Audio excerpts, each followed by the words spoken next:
Hello and welcome to the Game Theory Podcast. I'm your host, Sam Vecenie. Today, Bryce Simon joins me, and we're going to talk through two Game 7s that ended up not being quite as close as what we would have liked. The Warriors advance over the Houston Rockets, and the Denver Nuggets obliterate the Clippers in a Game 7 beatdown. We're going to talk about Cavs Pacers Game 1, which I thought was a fascinating chess match that the Pacers ultimately came out on top of. And then maybe we'll do a little bit of NBA drafty kind of stuff at the end. We will see. Let's hit the music first, though. They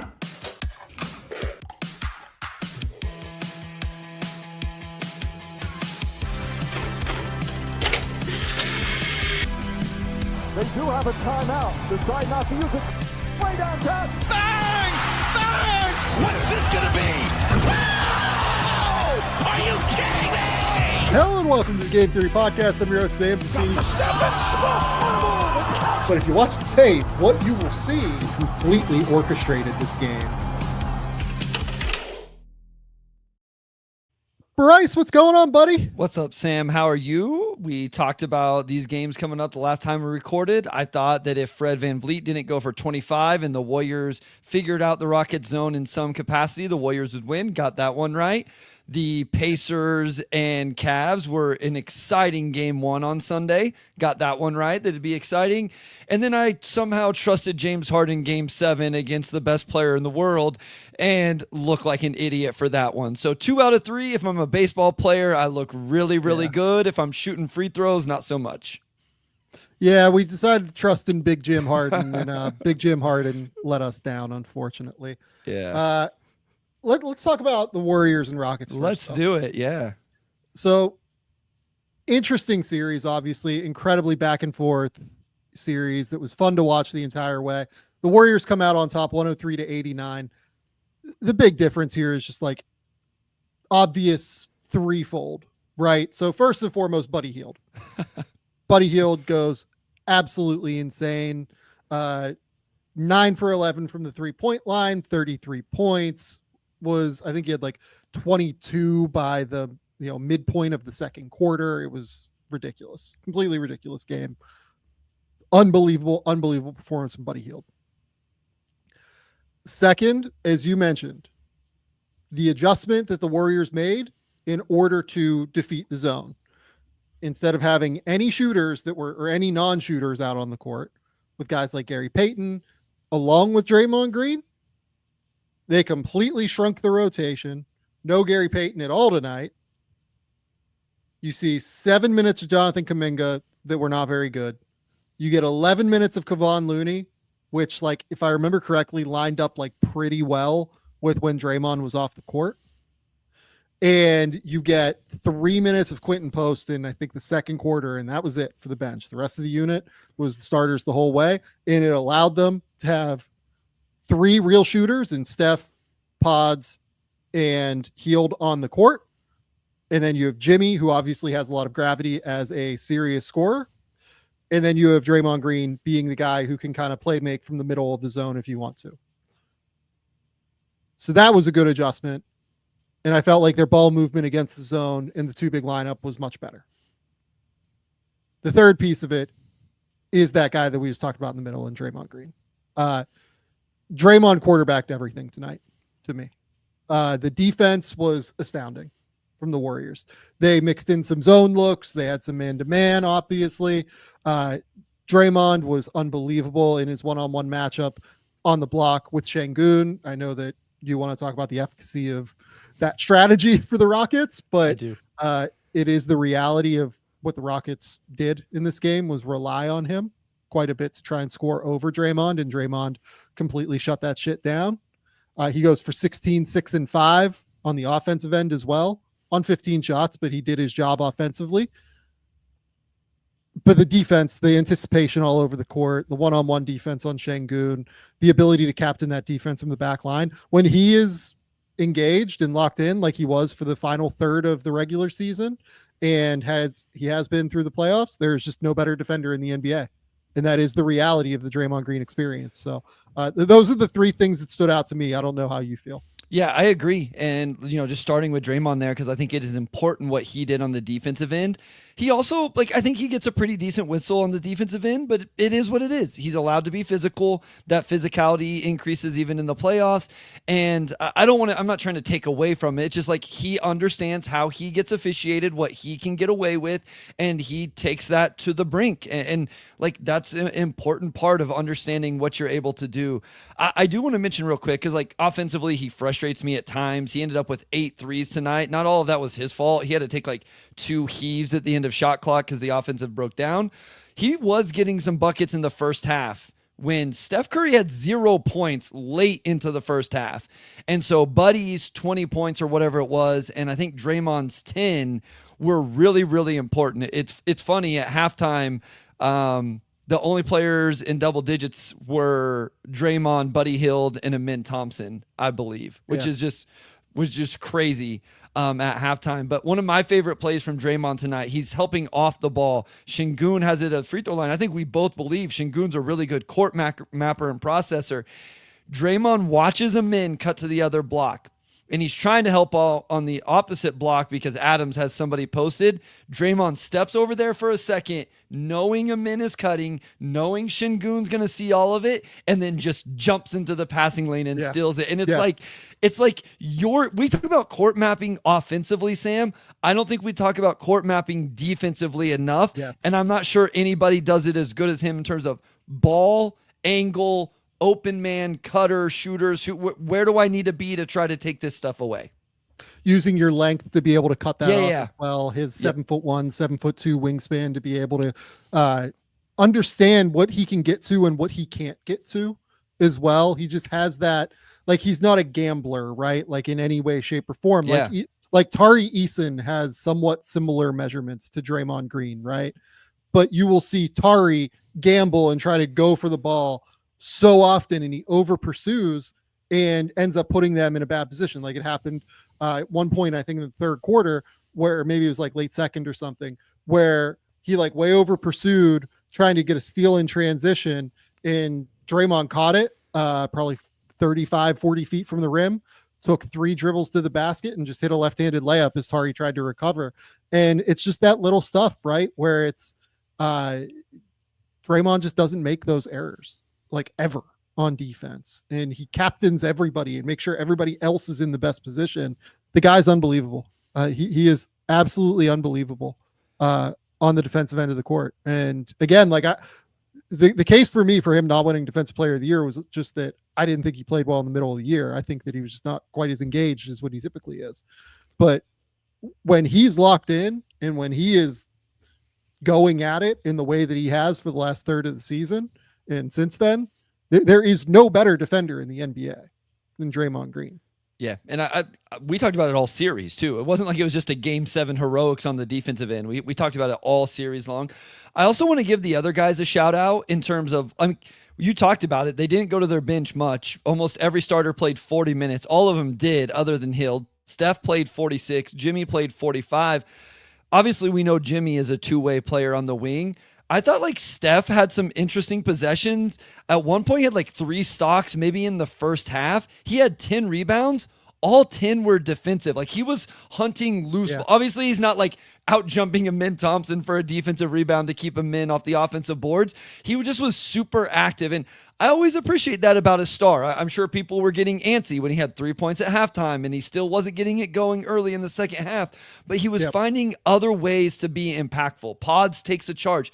Hell, even Buddy Hield, I think it was back-to-back possessions in the fourth quarter where he comes up with stuff. He blocked Şengün. Şengün got him isolated 12 feet from the rim, spun off of him, and Hield blocked it from behind. So I just think those little effort plays, those little impactful plays, whether it's disruption, taking a charge, coming down with a defensive rebound, yes, Draymond is the anchor and the guy, but those other guys filling in with their parts and their roles, I always like to give them at least a little bit of love for that as well.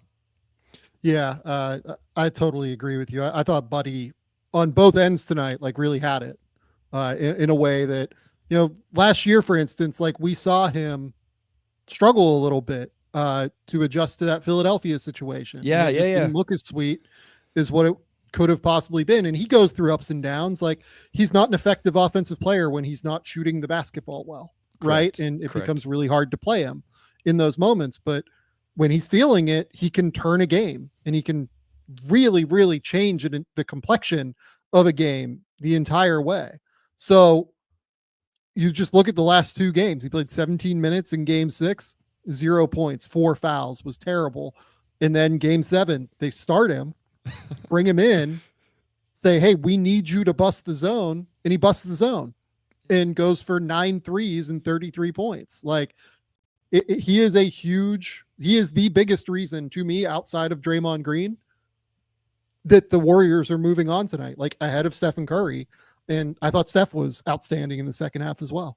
Yeah, and I always like to bring up Steph's gravity. I actually was like counting them up, and then I stopped at halftime because I was having to rewind so much. But I do think it's always important to do that. Just if you want to see Steph's gravity, go watch the first offensive possession for the Warriors in each half. And one was a Draymond make, one was a Pods miss, because Amin Thompson is absolutely insane on the defensive end in his own right and had a ridiculous rotation block.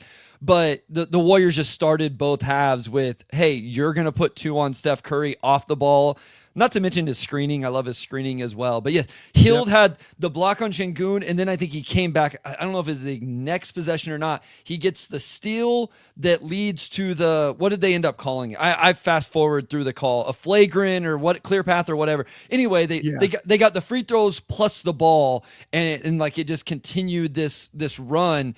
And then I thought it was kind of cool that Steph saved the night celebration for Hild's 3 as opposed to his 3. I was waiting for the night. You knew it was going to come, and he got it on the Hild make. Yeah, it was great. Steph, by the way, tonight, 22, 10, and 7. Yeah. And 4 stocks. 4 stocks, yeah. Sam. Still 2 steals, 2 blocks, and a charge drawn. 3 points at halftime, and he comes away with like a near triple-double and plays well on defense. And I mean, again, I'm so glad you brought up the idea of Steph's gravity. Everything within Houston's zone was bent on stopping Steph. Yes. Like we talked about that after game 6. It was the reality tonight as well. They didn't want Steph to get free looks. And, he played off of that gravity so incredibly well. I will say this, if Pods makes 3s tonight, this game probably gets out of hand even sooner. Yes. Pods was, I think, 1 of 7. Yeah, 1 of 7 from 3. And most of his were good looks. I don't remember any heaves at the end of shot clocks for him. There might be one in there. But, he got really good looks, didn't knock him down. And and Moody went 0 for 3, and his jumper looked really broke, actually. But yeah, it did. I don't know what happened there. Yeah. But anyway, so that's 1 of 10 between those 2 guys on some pretty decent looks, where them missing is probably what kept Houston in the game for as long as they did. And then eventually, obviously, it broke down and Golden State went on their run. But I thought it was an impressive performance for Golden State, led by Draymond on the defensive end, led by Steph's gravity and Hild's shot making on the offensive end. And Jimmy Butler, there was times I was like, okay, Jimmy, are we pulling a James Harden here? Why are we not shooting the basketball? And then he went on like a 6-0. Like, I should know better. He went on a 6-0 run in the 4th quarter that's just like, okay, my bad. This is me just being mad because my wife loves you, so I'll give you your due respect. At one point I paused the game because I let it get ahead so I can fast forward, and it just happens to pause on Jimmy Butler alone. That's the frame. And my wife's like, oh, this is an interesting spot to pause the game. I'm just like, good Lord, go back to reading your book. Look, I think the Warriors shot what they should have shot tonight overall from 3. What I mean? That is a fair point, Sam, because they still shot 43%. So essentially you take all of those other guys' misses and gave them all to Buddy Hield as makes, right? Yeah. And fair. like Rockets fans might look at this and say, like, look, they shot 42% from 3. We shot 30% from 3. That's the ball game right there. But to me, in terms of the shots that were being generated, and this is where we can now move to the Rockets, I think, the Warriors generated a shit ton of open 3s tonight. I agree with against the zone. Yes. We talked about the fact that the key to this game was going to be the Warriors figuring out the zone, and there's probably no 3 better players in the league to figure out a zone than Steph, Draymond, and Jimmy. Like between Jimmy's off-ball cutting and movement ability, Draymond's ability to play in the middle of the defense and be able to like kind of kill it from the inside out, and then Steph's gravity and ability to move without the ball as well. Like those are the three guys on top of their basketball IQ that you would really trust to be able to figure out a zone. And they did it, right? They absolutely did it. They were super successful at it. And that's what turned the game to me. Yeah. Let's move to the Houston side. Okay. Because I think Rockets fans will rightfully have some issues with how they got their offense, maybe, which is something you wanted to talk about. And I'll kind of give you the floor to talk about it. But it was a lot of Şengün ISO, Şengün like mid-post area, elbow, free throw line. Let's get him the ball and try and allow him to score against the best defender in the league right now in Draymond Green. I have some thoughts on, maybe I'll just kind of let you go because I have some thoughts on like, did they have a better option kind of, but I'll let you kind of talk about that because it was frustrating. I'm sure for Rockets fans on some level that it was a very stagnant offense tonight. There was nothing it felt like that they could really do, I guess. Stagnant is the key word for me there. And my big issue was if you want to play through Alperen Şengün in isolation, I'm fine with it. Like go ahead. I'm cool with it. But to just continue to put him in isolation against Draymond Green, I do not think is a calculation that makes sense. Even like you could see a difference when it was pods, even Buddy Hield. I know Buddy got him on the block on the one.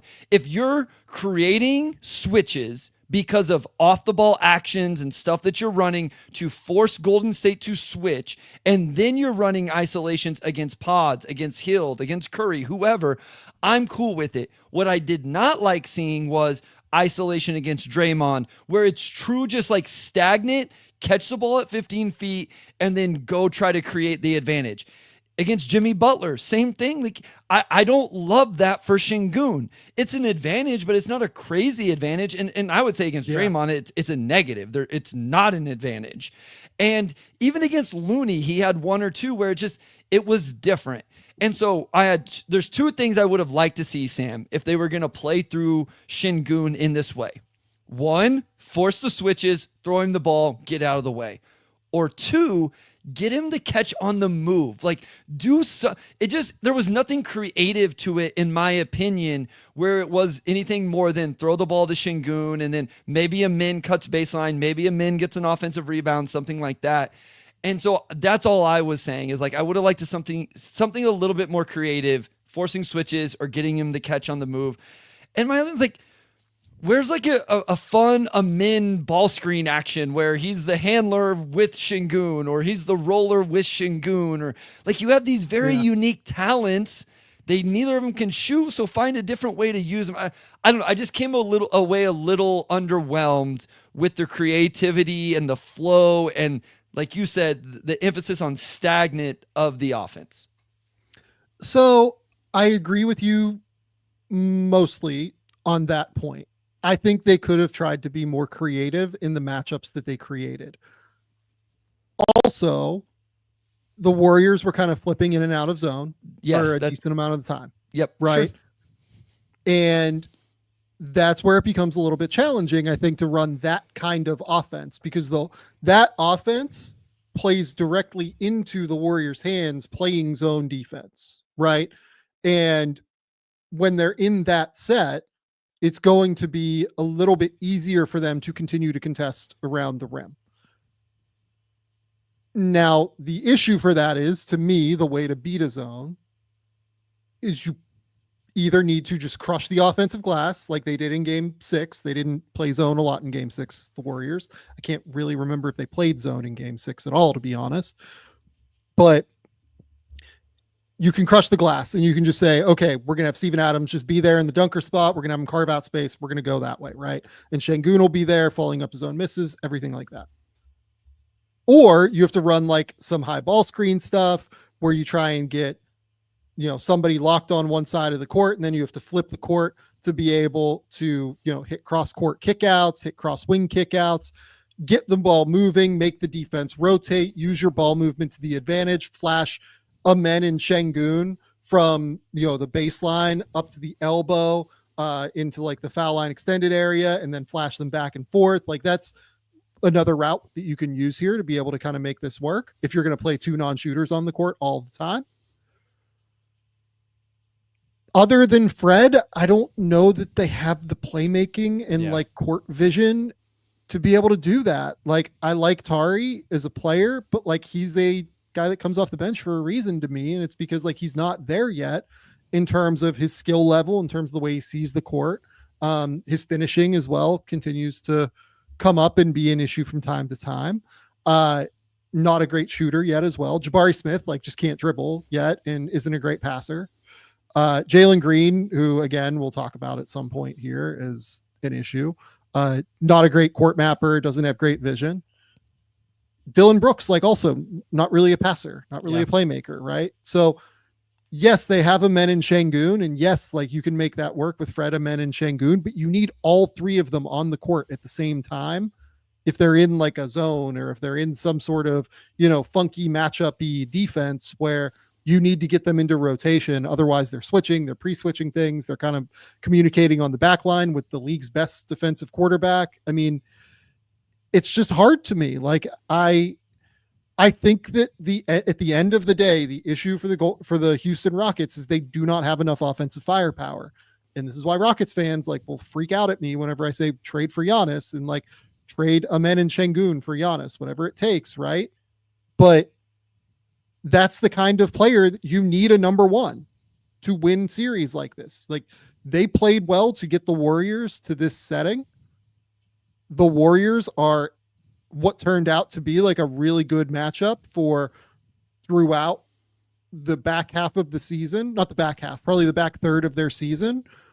What was their best lineup? The two big lineup with Steven Adams and Alperen Şengün, because they could just crash and be able to attack the basket and do everything like that and control the interior of the paint as well in those moments defensively.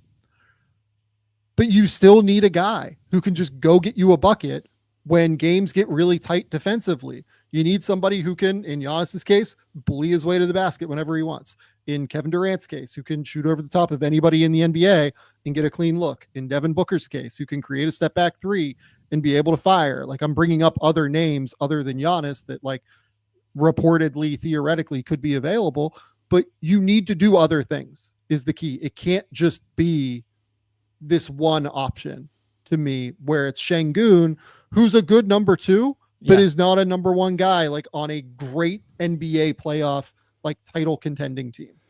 Yeah. And I think that's why, like I've been in some group chats and stuff where people have kind of taken shots at Şengün after tonight. And listen, we've highlighted it all year that the finishing has been a worry, and there's no denying that. I thought his all-around game was fine yet again. He had 14 rebounds, he had 5 assists. I think defensively, my notes were very specific on his defense. I think I said, he can be a cog of a scheme, not the anchor, but productive, impactful, positive cog of that scheme. I still believe that, but he scored 21 points on 23 shots. The problem is that shouldn't have to be your offensive identity. Is Alperen Şengün 15-foot mid-post isolations, especially against Draymond Green. But to your point, and this is why I said, if Fred goes for 25 again, they probably win. But was he going to do it? I think it made in 4 games in a row to close out the series. I just wasn't banking on that after what we had seen from Fred all season, as much as I love him. But it's just like you need, whether it's Giannis or like a perimeter player that can take that. And theoretically, that's what Jalen Green is supposed to be. The problem is we got 1 game of 7. And I'm trying not to be too hard on Jalen Green because it was his first playoff series. But man, it would have been nice to see a little bit of growth throughout the series. And we saw like that explosive game 2.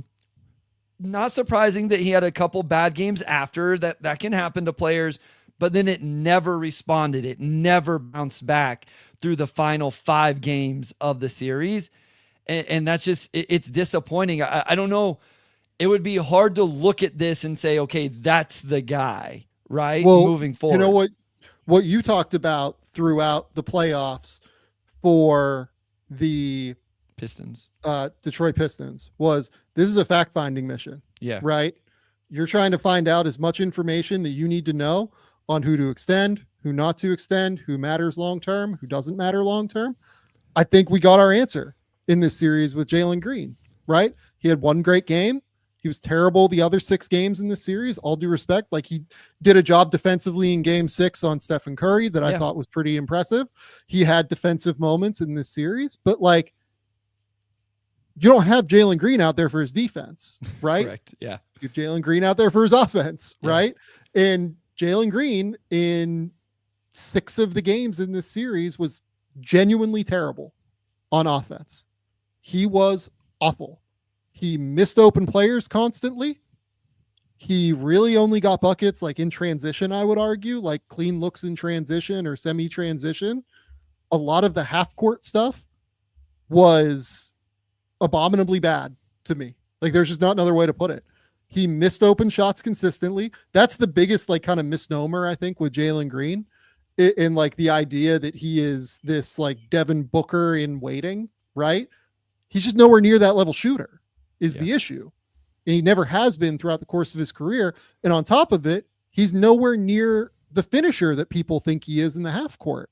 People will look at like the great finishes on tape and say, oh my God, like he has all this athleticism. It's fantastic.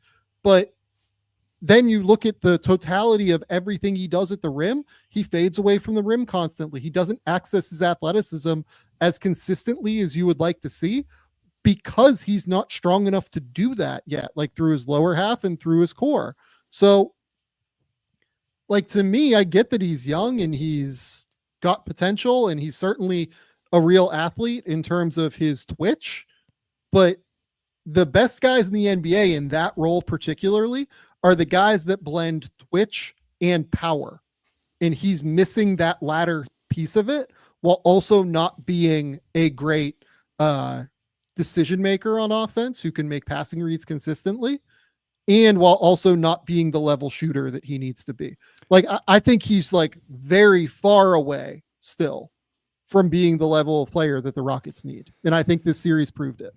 And I think the thing with Jalen Green, it's always been about consistency, right? We've seen the crazy months and then we've seen the bad months. Like, can you count on your number one perimeter option to do that? Like, can you go into every playoffs for the next 6 years if you're a Rockets fan? Like, man, I hope this is the good May for Jalen Green, right? Like, I hope this is the good month he's going to have, because if he has a bad month, we're out in the first round. And if he has a good month, well, then maybe we can make a run to the finals. I just think you want somebody with more consistency than that. And I think the scary part for me was, like, even if he would have had one other explosive game, you know, like, or another 28-point game and a 20-point game, I'd been like, okay, like, it was a little up and down. It's his first series. It's against the Warriors. Like, all right, we can. I can talk myself into it. I can't talk myself into it as it sits right now without being there in the building. Like, I don't know who Jalen Green is, his work ethic, his mental make, like all of that. And I'm not saying there's questions about it. I'm just saying it would take me knowing him and what I believe about his improvement potential moving forward. Because everybody always says young, Sam. Just because you're young doesn't mean you're going to develop all of these things. We've seen plenty of young players. You know, it was, I'll bring up a tough one here. Like Killian Hayes, it was always, he's young. He's young. He's only 19. He's only 20. He's only 21. It's like, well, yeah, just because he's only 20 doesn't mean at 25 he's going to be any better than he is right now. So, and to that point, like, have you seen a lot of growth with Jalen Green when it comes to like court mapping and making like high level decisions in terms of blending the scoring game with the passing game? Not because consistently. I would argue no. We've come on and we've given him credit for specific games or short stretches where we're like, the passing was good today or the defense was really good today. But consistently, we go on the same roller coaster with him of, all right, we got to give him some love because he's been playing well, but now he's not playing well. So now we got to, you know, it's the same roller coaster. So I would say no, not over a consistent stretch. The biggest thing is the shot making when it's going is a lot of fun, and when it's not, it's not great. But no, I would say no. I haven't seen a huge growth in that.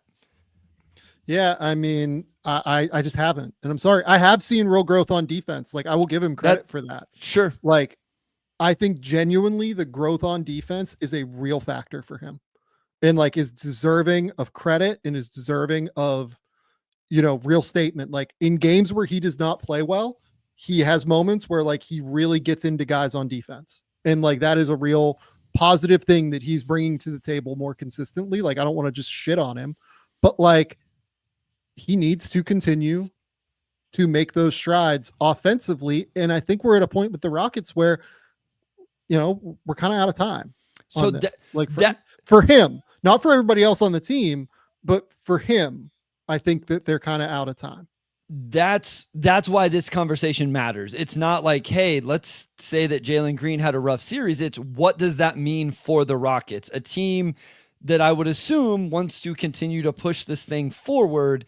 And if you just run it back, how much are you pushing it forward if you continue to not have a number one option? / what are you willing to give up to go get said number one option with whatever options are out there this offseason? So like, I think that's why it becomes important is the data collection through these 7 games was at the very least, Jalen Green is not the answer as the number one option in the very near future. Yeah. And you need some sort of perimeter player. Because again, they looked a lot better when Fred VanVleet was taking it back and scoring 25 a game. To me, that's the proof of concept. It's not that it's gonna be Fred. It's that when Fred did it at a high level, things looked a whole lot better. To me, that's proof. And the proof of concept is that tonight in Game 7, when they needed offense the most, they gave the ball to a man. Yeah, bring the ball up the court. Yeah, and like he was the primary creator for a lot of it. And you can say you were riding the hot hand, but like Amen is somewhat limited right now still too. And again, like you are not going to find a bigger Amen Thompson fan than me. I voted the guy defensive player of the year. And I think he was their best player for the back half of the regular season. Like I love the guy. I think he's fantastic. He is probably not ready to be like the number one guy either. Right. Yeah. And there's a ceiling where I think he can reach that because the athletic tools are so insane. And I know for a fact that dude's work ethic is like out of this world in terms of what he's going to be.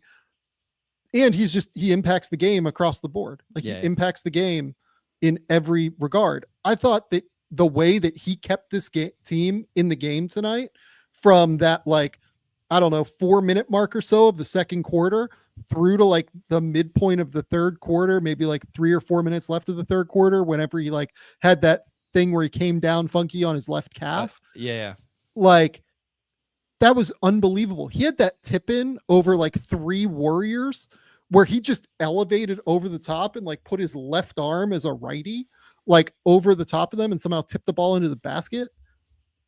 I can't even respond to how incredible that was. He was unbelievable tonight. I agree.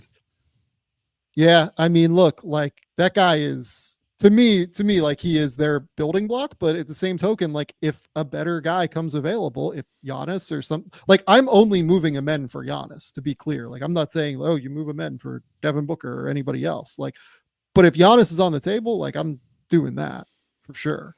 Because I think that Giannis is incredible.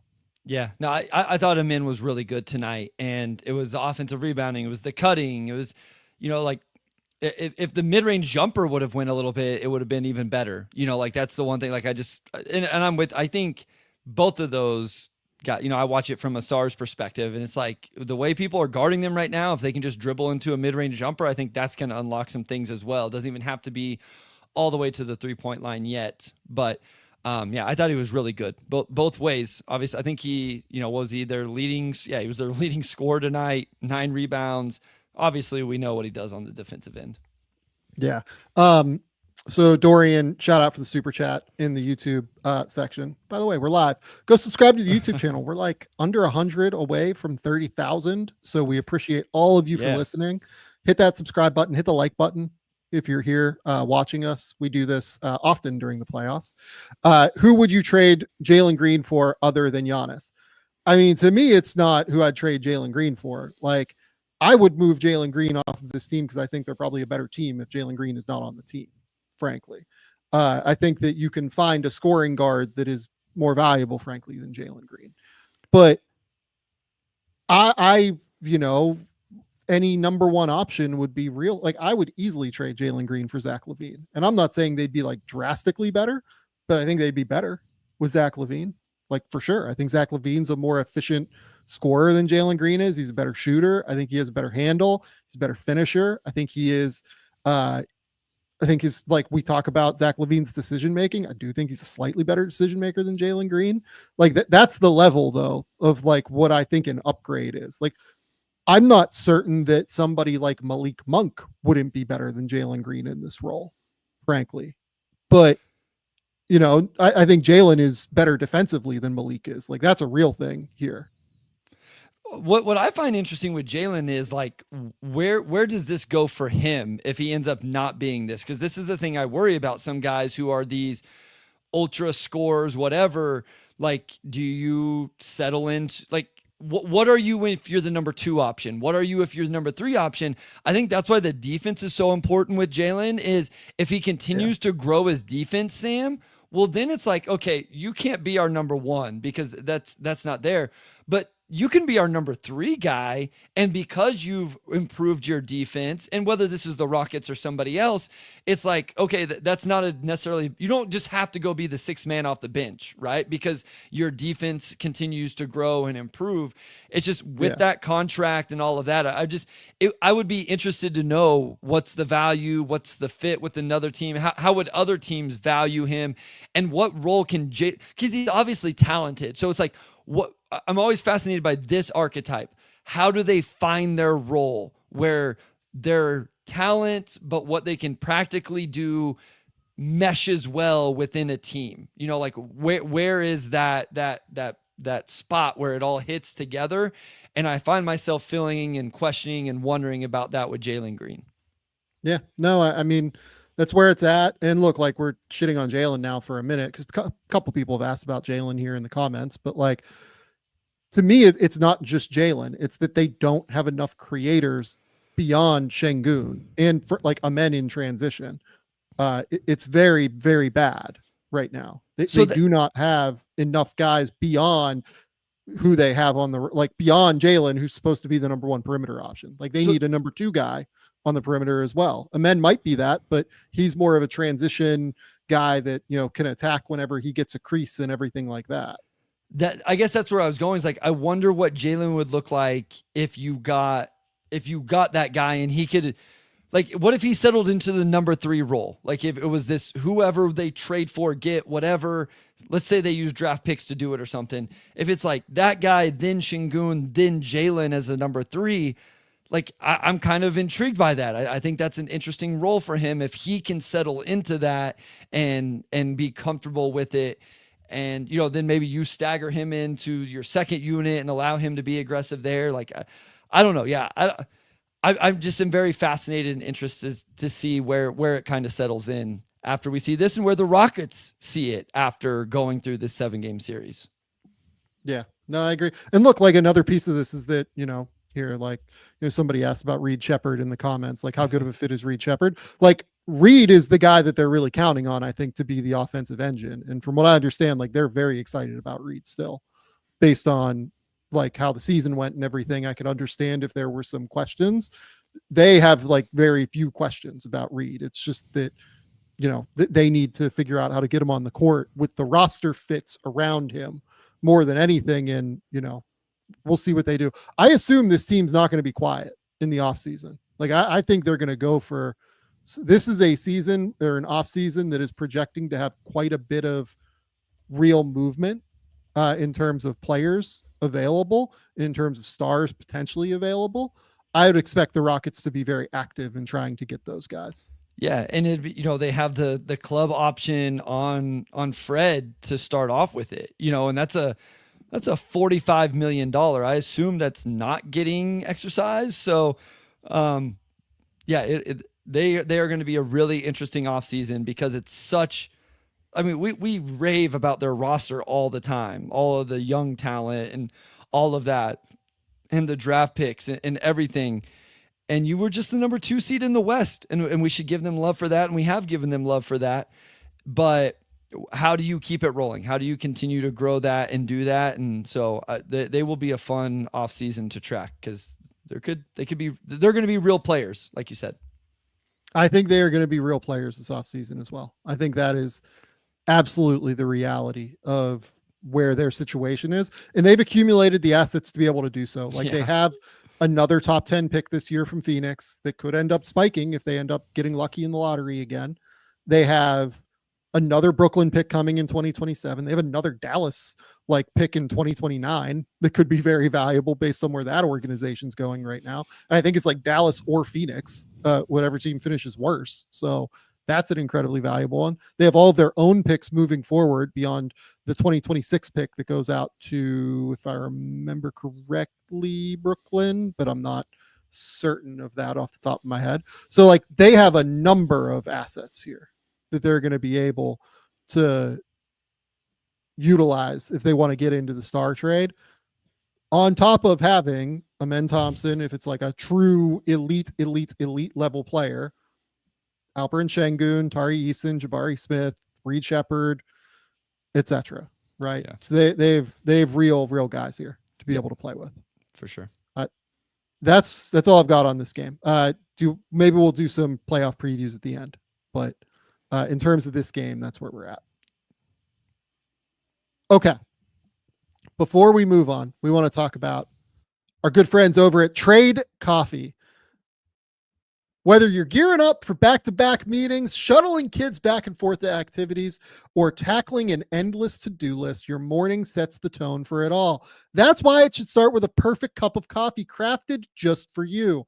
Enter Trade Coffee. Trade is the #1 U.S. coffee destination, bringing you fresh coffee from over 50 of the country's top roasters. Trade's experts have taste tested thousands of coffees to curate over 450 amazing roasts. Whether you're new to coffee or you know your favorites, they'll hand pick the perfect coffee for you, even cold brew for those hot summer days. You just take their quiz, and in under a minute, they'll match you with the perfect coffee. If that first bag isn't quite right, Trade's going to replace it for free until they nail it. Trade's prices are on par with grocery store brands, but the key is the quality. The quality is what's next level with Trade. Plus, you're supporting local roasters. Look, I live here in Melbourne. I can't tell you how big the difference is if you get real coffee from local roasters that have brought it in as compared to just store-bought coffee. There's just not even a comparison. It is so worth the upgrade. Right now, Trade is exclusively offering our listeners 50% off your 1-month trial at drinktrade.com/game. That's GAME. Drinktrade, TRAD.com/game for 50% off your 1-month trial. Drinktrade.com/game. Again, guys, I can't emphasize enough. This is such a great idea. If you are a coffee drinker, I am a huge fan of what Trade is bringing to the coffee game. We also got to shout out our friends over at PrizePicks. PrizePicks is the best place to turn your sports knowledge into cash. With millions of members, PrizePicks has made daily fantasy sports accessible to all. All you got to do is you pick more or less on at least 2 players for a shot to win up to 2,000x your cash. Run your game all season long on PrizePicks. You can cash in on the basketball playoffs with PrizePicks. Don't miss your last chance to add your favorite players from the court to your PrizePicks lineup. Whether it's points, rebounds, assists, take your pick of more or less for your shot to win up to 2,000 times your cash today. Turn your playoff hot takes into tickets to basketball's championship series. Starting with the play-in round, every lineup you make on PrizePicks will enter you in the Takes 2 Tickets sweepstakes, which could get you and a +1 a VIP trip to the ship. Again, it's just the best place to win cash while you're watching sports. Every Tuesday, PrizePicks will discount several projections on the board, usually by 15 to 25%. On Friday, you're talking Flex Friday. You can make sure to opt in and tap the checkbox in your lineup builder to be eligible for the protected play. Choose squares from any game on the board. If your lineup does not win, you get your net losses back in promo funds. to your promo limit as soon as the lineup settles. Download the app today and use the code Game Theory to get $50 instantly after you play your first $5 lineup. That's code Game Theory to get $50 instantly after you play your first $5 lineup. Prize Picks, run your game. Okay, Bryce, I want to talk about Indiana, Cleveland, because we, I think, have been more on the boat of this is a genuinely close series, and this is going to be like an amazing series than I think a lot of people have been. And the reason for that is, A, we think Indiana's guys tend to play up in the playoffs because they have a lot of two-way defenders who can shoot, who can make plays with the ball, who are sharp decision makers. And on the Cleveland side, obviously the Darius Garland injury, which we'll talk about more, he missed today's game, seems to be playing a real factor. And additionally, they just haven't been quite as good off the bench over the course, really since the trade deadline when they moved Niang and LeVert for DeAndre Hunter. Hunter has been okay by himself, but it's kind of everything else that the way that the group is playing doesn't quite bring the same level of, intensity and consistency maybe that bench unit was bringing early on. I thought the bench unit was great tonight. Like, I have no complaints about the Cavs bench unit. I thought they were really the reason that they were able to stay in this game, between Ty Jerome and what some of the other guys did on that bench. Jerome goes for like 22 and 8. He was fantastic, but Indiana pulls out the win here. They win 121-112. And really, to me, it came down to that first quarter, I guess. Like that is really the stretch where Indiana won. They win the first quarter by 11, and they just came out and punched the Cavs in the mouth offensively. It felt like Cleveland just didn't really have an answer for what the Pacers were bringing in terms of pace and in terms of just ball movement and rotating around. I'm going to be honest, I did not think this was Evan Mobley's best game. The defensive player of the year in the NBA. I didn't think this was his best game defensively. He was great on offense, and we'll talk about some of the adjustments they made throughout the course of the game to get him going on offense. But I thought defensively, he was a little bit over aggressive in like helping into the lane and was kind of allowing them to get some open, freer looks from three against some of the mismatches. Like they would have a mismatch on the block that they thought was a concern, and Mobley would sag in, and then like Miles Turner or somebody would just shoot a pass out to the wing that where Mobley should have been. And it was just like, okay, this is a three, this is dead. And that's just like, a couple of things, right? Like there's way more going on here with this matchup, but I felt like this was an amazing, incredible matchup in chess match more than anything else. It was really fun to break down.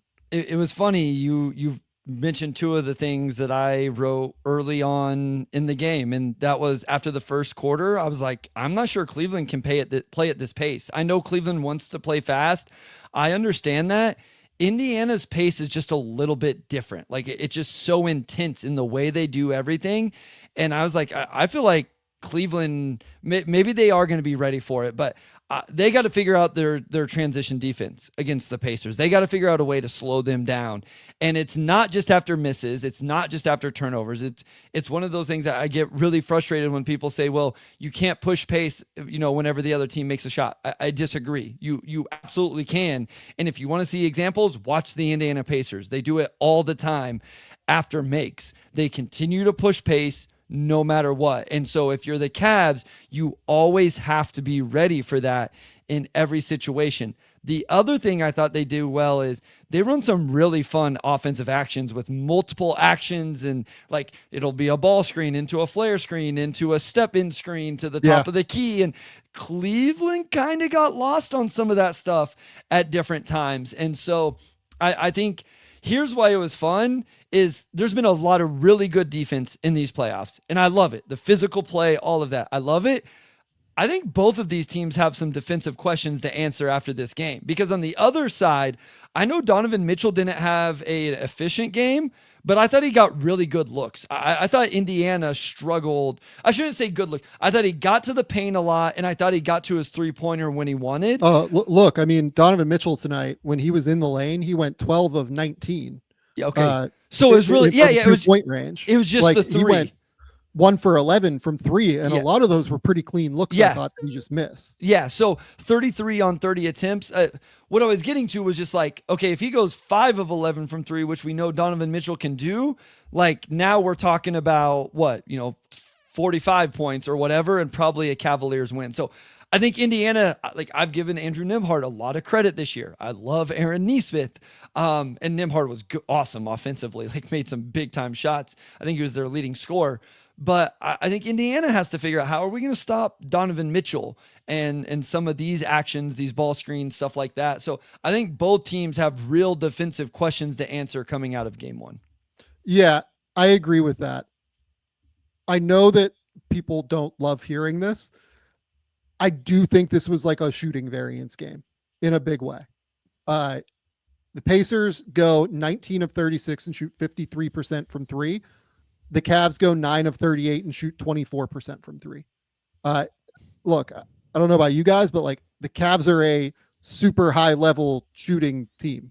Like they shot 38% as a team this year from 3 on the 4th most volume in the league. That was 2nd best in the league. I don't think that's going to happen like throughout the course of the series, where they can regularly expect that Cleveland is going to shoot 24% from 3 again. Now, what I will say is like, look, like shooting variance to me is like bad analysis, right? How did they get to the shots? How did they, what did the shots look like, right? Were they open? Were they not open? I thought that against the starters, particularly, that Indiana's starters did a really good job of running like Sam Merrill off of the line, right? And trying to make his life a bit harder shooting from 3. I thought they did a pretty good job of running Max Strus off the line and making it really hard for him to get clean looks from 3. Mitchell just, like, to me, missed pull-up threes. Like, I wouldn't expect him to miss as many of throughout the course of this, series, right?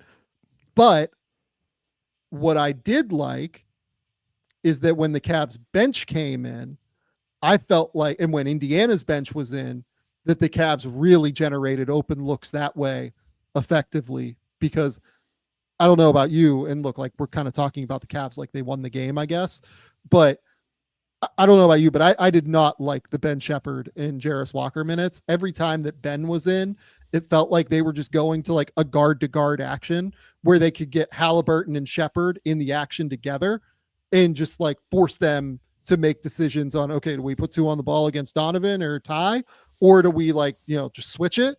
And then we have, maybe Tyrese Halliburton on Donovan Mitchell or Ty Jerome, or we have Ben Shepherd on one of those guys. And that's not great, right? Like it just felt like they didn't have great answers for those guys. And Jarris Walker defensively is just like, I mean, I'll let you go on him because I did not appreciate it. Let's go with. Yeah, I mean, I think you mentioned the Ty Jerome attacking Shepherd off the bounce, and then it happened again after we had texted about it. I'm not trying to like be rude towards Jarris Walker, but in my notes, I literally wrote in all caps, I don't understand why they keep playing him. You mentioned the defense. I don't think the offensive process is good. I love watching the Pacers play offense because the ball moves. It pops. It's a pass, and it's a this, and it's attack off the bounce.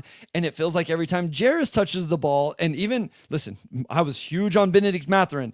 Ben Math does this a little bit at times as well. Too. But Jarris... And Ben's off-ball movement, too, I think is bad in terms of, like, understanding how to relocate into, like, certain areas. Like, there were a couple of times tonight where they tried to drive out of Cleveland zone, particularly because they played a lot of zone late in the first, actually, is where my mind's going to with this, where like Ben would be like flashing to the middle of the like free throw line area, and he'd be like running into a drive because it's like, oh no, we set a screen. Like, why are you here? Yeah, you should be hammering to the corner or doing something off the ball to relocate. And so, but yeah, Jarris, it's kind of been through the playoffs in general. Even in the first round, I'd watch some games and I'm just like, the process just isn't great right now, and it doesn't seem to fit with the flow of things.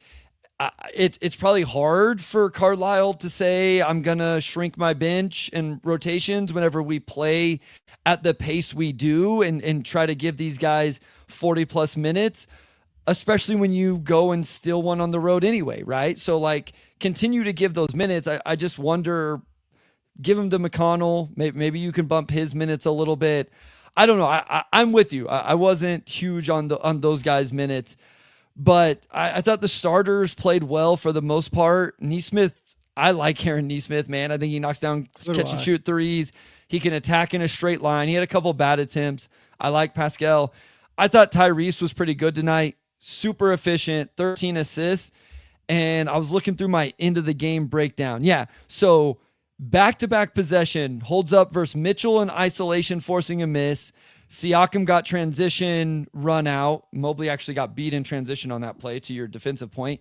And then he comes back the next possession. Halliburton holds up really well again versus Ty Jerome in isolation. And, and they go the other way with it. So then he blocked Strus again. Off a 3-point attempt. So he had back-to-back defensive plays at the end of the game for Tyrese Halliburton. And I thought that was pretty impressive from him, along with all of the other things he did.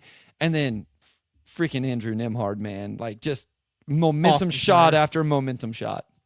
Yeah, so like just to finish the Pacers bench point, because I actually do think this series is really going to test the Pacers bench in a lot of ways. I do wonder, like, because Halliburton seems to be a guy that does need to like get some rest. Like he always has the thing across his like torso, probably to like try and activate his back a little bit while he's sitting down.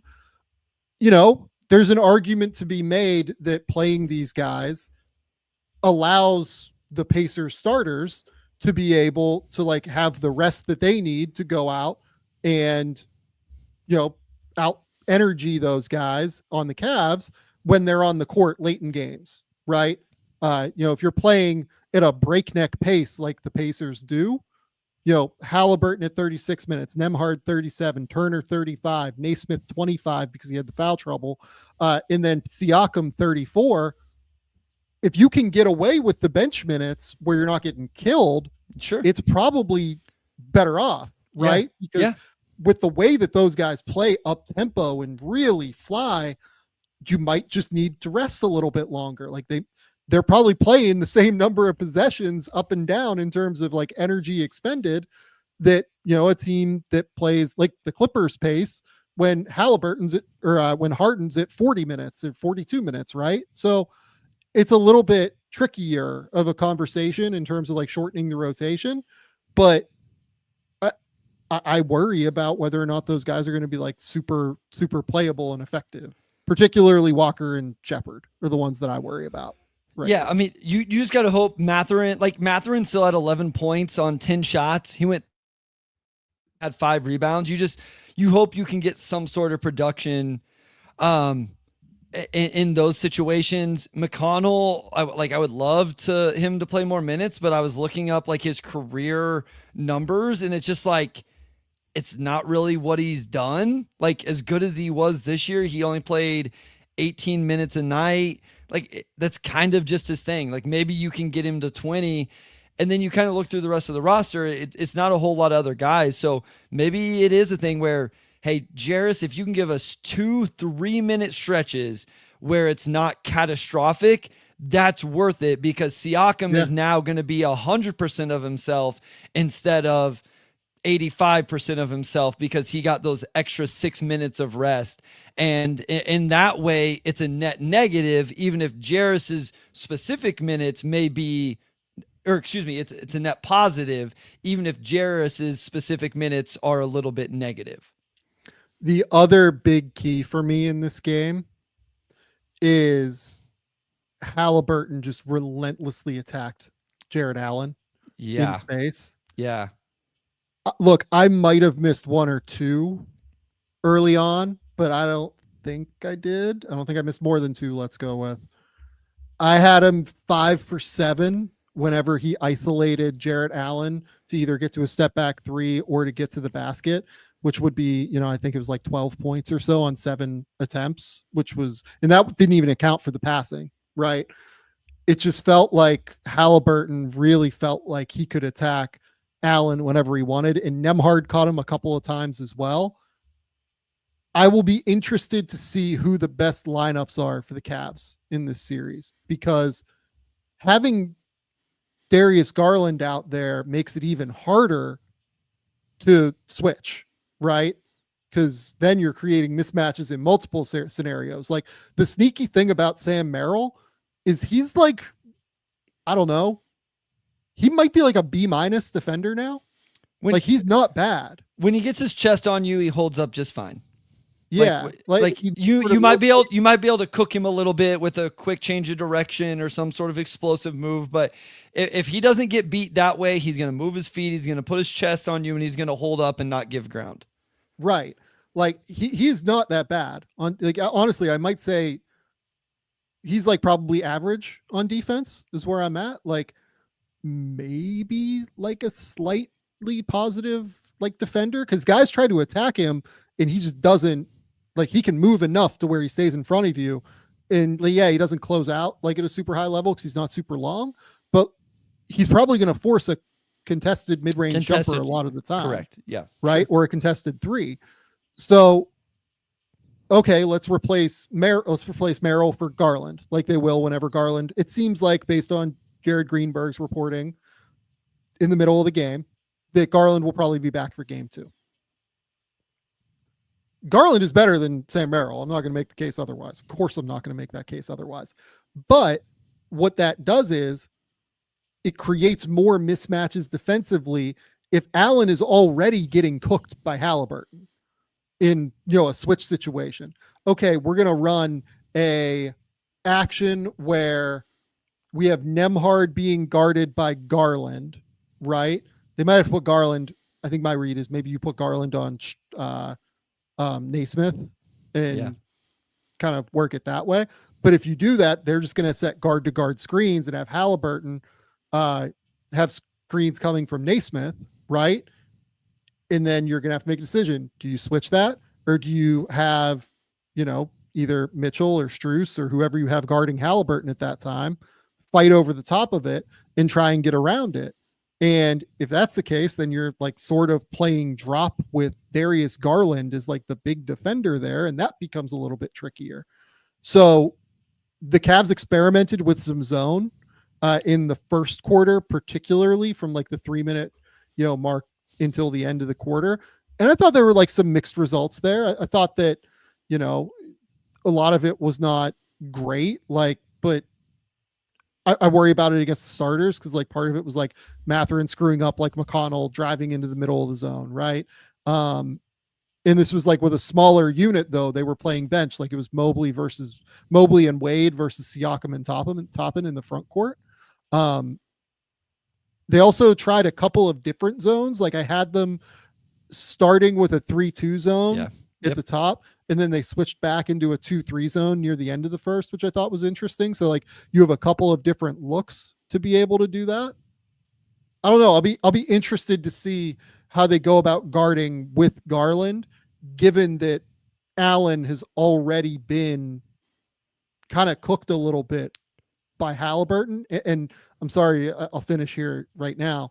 Like, I wonder where I'm going with this is this just not a series for Allen, basically, and they have to go small with Mobley at the 5. Well, that's what I need to go back and watch the early possessions as well, because I felt like Turner and Siakam got some top of the key 3-point attempts as well off some actions that it either surprised Mobley or Allen or both or something like that. Mm-hmm.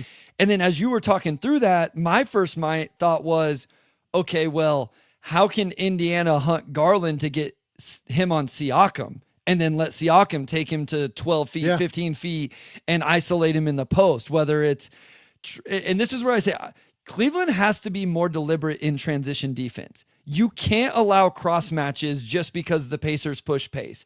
Either you have to deny outlet passes and slow the transition down, or you have to be very, very deliberate with the sense of urgency of these are our matchups. When a shot goes up, they secure it. We're getting to those matchups because think about all of the things we've already talked about. Like they just make it too easy on Indiana to find the matchup they want to get and then to attack. But that's what I would worry about with Garland is, Can they do some off-ball screening? Is it on-ball screening? Can they get cross-match? Whatever, where as soon as if they see Garland on Siakam, we're throwing it to him, we're clearing it out, we're spacing, and they have the players to get that spacing, right? Like this is the Miles Turner stretch big thing. You can throw it to Siakam, and then with Turner, with Hallie, with Nembhard, and with Nesmith, who are you helping off? Like who's going to double that situation? And then all of those guys can move the ball and knock down a catch and shoot if they need to. And this could be a series as well, where if you do take Allen off the court particularly, but even when he's on the court, you might just have to totally give up the offensive glass. Yeah. Like you might just have to say, shot goes up. We have to get back so that we are aligned where we are not giving up cross matches. Yeah. Like, I remember like there were a couple of times where Halliburton just like locked Allen on one side of the court in a cross match. And just like and Allen like tried to communicate. There was one particularly where Allen like got caught in a cross match on Halliburton in transition. Allen recognized it happening while it was happening. And he went over to Mitchell and was like, we got to switch, go. And Donovan just didn't go. Right. And that's where, and this was in the first quarter, and it was a breakdown in communication. And it just led to a Halliburton 3, right? But like, this is where, to me, you have to try and figure out, okay, we have to be like 100% locked in on what we're doing in terms of our communication as well. And we're talking about it from the Cavs perspective, but this is why Indiana is so fucking hard to play. Is that they put this pressure on you relentlessly to be perfect in terms of your communication. You know what I mean? Like we're talking about the negative piece of it. The positive piece of it is the way that Indiana forces you into these situations, and they force you into tough spots because they have multiple ball handlers who can really make decisions in Nembhard and in Halliburton. They have shooters all over the court in Naismith and in Turner. They have a guy who's running the court harder than anybody on planet Earth in Pascal Siakam. Like, this is what makes them really hard to guard. And this is why we've been talking about them for months now as this team that's going to be really tough in the playoffs, because we've seen it in the playoffs already. They made the fucking Eastern Conference Finals last year. And on top of it, they are a really, really difficult team to game plan for because nobody else just plays at their pace at the end of the day. Yeah. Listen, if Halliburton was going to get back to what we saw, and that's what I thought his mentality was good tonight. Like that's what I always look for is he attacking? Is he shooting the pull-up jumper? All of that. When he's in that headspace, I feel really good. It's funny that you bring up Mitchell with Allen, because I wrote down notes for the last, 5 minutes of the game, just in case it was like super, super crazy. I wanted to have all of my detailed notes. And the first one is Nembhard gets a catch and shoot 3-pointer off Halliburton pass because Mitchell had gotten switched onto Turner, Siakam, whoever, and Hunter was trying to scram switch with him, and Mitchell just never hurt him. He just stayed on him. So Hunter went all the way to scram. Mitchell never was ready to switch. So then he's trying to close back out and he's late. And it's like, I just found it interesting that Mitchell was both of those. So whether he like just wasn't as locked in, if he was a little bit more like, hey, I'm just going to stay home, if he needs to be a little bit more cognizant and aware of some of these situations of getting the right matchups, because it has to happen so much faster, to your point, because Indiana is always going. They're my prototypical like example of you can still push pace, you can still put pressure on the defense even after the other team makes a shot. Yeah, and to that point on like the scram switching, right? So like that is something they did throughout the game. Like if they got a switch where like Merrill was locked on to somebody like Miles Turner, they would auto switch it and say like, okay, Evan, you're in the corner right now guarding Siakam. We're going to scram switch off the ball. We're going to go and have Merrill guard Siakam, and we're going to make it just like slightly better in terms of the mismatch of height and size. And I would imagine that that's probably what they will do. Yeah. When Garland comes back as well, they will scram switch almost everything. Yep. But like, if you short roll, if you're Turner now, or if you pick and pop, as opposed to like fully roll, it's harder to scram switch because there are fewer options. There's less time to be able to do that. So that's why like the guard to guard actions that they run are really fucking hard, or the, Halliburton Siakam ball screens really hard, right? This is just a bitch of a team to play. Yeah. Like they are so awesome. They have evaluated these guys so well in terms of the blend of quick decision making, skill, and shooting, and the pace that they play with Rick Carlisle, man. Like they are an awesome basketball team. And again, we said the whole way we think this series goes 7. Yeah, that was, we didn't know who would win. Honestly, I do still kind of lean the Cavs, but the whole way was like, if you look at it on paper, this Cavs team won 64 games. That is 14 more than Indiana. This should be a 4 or 5 game series, right? And that's just not the reality. Like Indiana is a different team in the playoffs because of the pressure that they can put on you. Yep. No, I was thinking about it today. Like, obviously we didn't get a chance, like even with Indiana winning game 1, I'll still stay true to what I was going to pick, which was Cavs in 7. But I was going to like emphasize, I wouldn't be shocked if the Pacers win it in 7, or, maybe they still, and get one in 6, somehow at home or whatever. I assume we see Cleveland bounce back and win game 2. And, I hope for 7 though, like just as someone who gets an opportunity. This is going to be the best series to watch, in my opinion.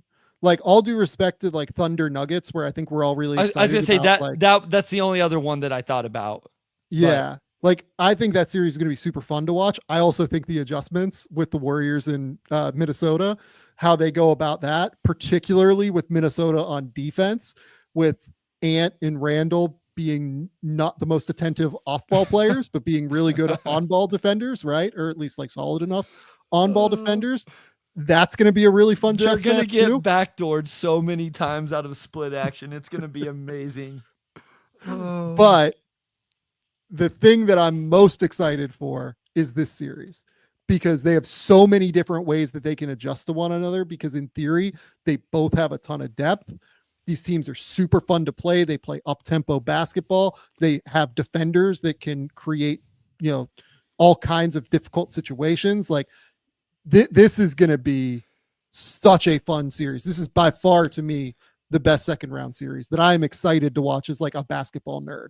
And that's the thing. And it's going to be the most underrated and underappreciated series, right? Because you have Boston, New York, you have Golden State, Minnesota, and then you have Jokic and SGA, Nuggets, Thunder. I'm juiced about. It's going to be a whole thing. But because of all of those storylines, this one will be underappreciated. It'll be the one that like I'll point to people that are like, you want fun basketball, like you're missing out on the series. And I think all of these series are going to be fun. Like, don't get me wrong, but it's like this series, I said it going back, right? Like, I was like, I'm not trying to say these teams are going to win it. I'm not trying to discount these series, but the idea of Indiana Cleveland was fascinating to me going back a couple weeks now. And it played out exactly like I thought it might in game 1. And to your point, well, like game 2, like Cleveland's probably going to come out and shoot 40% from 3. They get Garland back, which adds a whole nother thing. I'm with you as a basketball nerd. I'm just excited to take notes and watch adjustments and rotate. I want to ask you a question before we. So I've made notes on this all season long, and I want to get you perspective to see if I'm overdoing it here. This is a general strategy question. Okay, Sam? So end of the third quarter tonight, and the Cavs do a take foul. They had a foul to give. It was like 20 seconds, and then they just give a foul with 11 for whatever reason. Teams do this all the time, I guess, to set their I still don't understand it. What it did was it allowed the Pacers to sub in Pascal and Miles Turner that were on the bench. Yeah. Guess what happens? Siakam drives, collapses the defense, kicks to Turner, who knocks down the 3. I've seen Detroit do this. I've seen other teams. I cannot stand this defensive, like, just give away a foul. Like, so if they're still real quick, I'm for it. If there's still 7 or 8 seconds, they have time, but it allows them to put their best offensive players on the floor. It doesn't make sense to me. So that's what I was going to say. I'm for it if the best offensive players are already on the court. Sure. and you're slowing them down and you're letting your half court defense get set.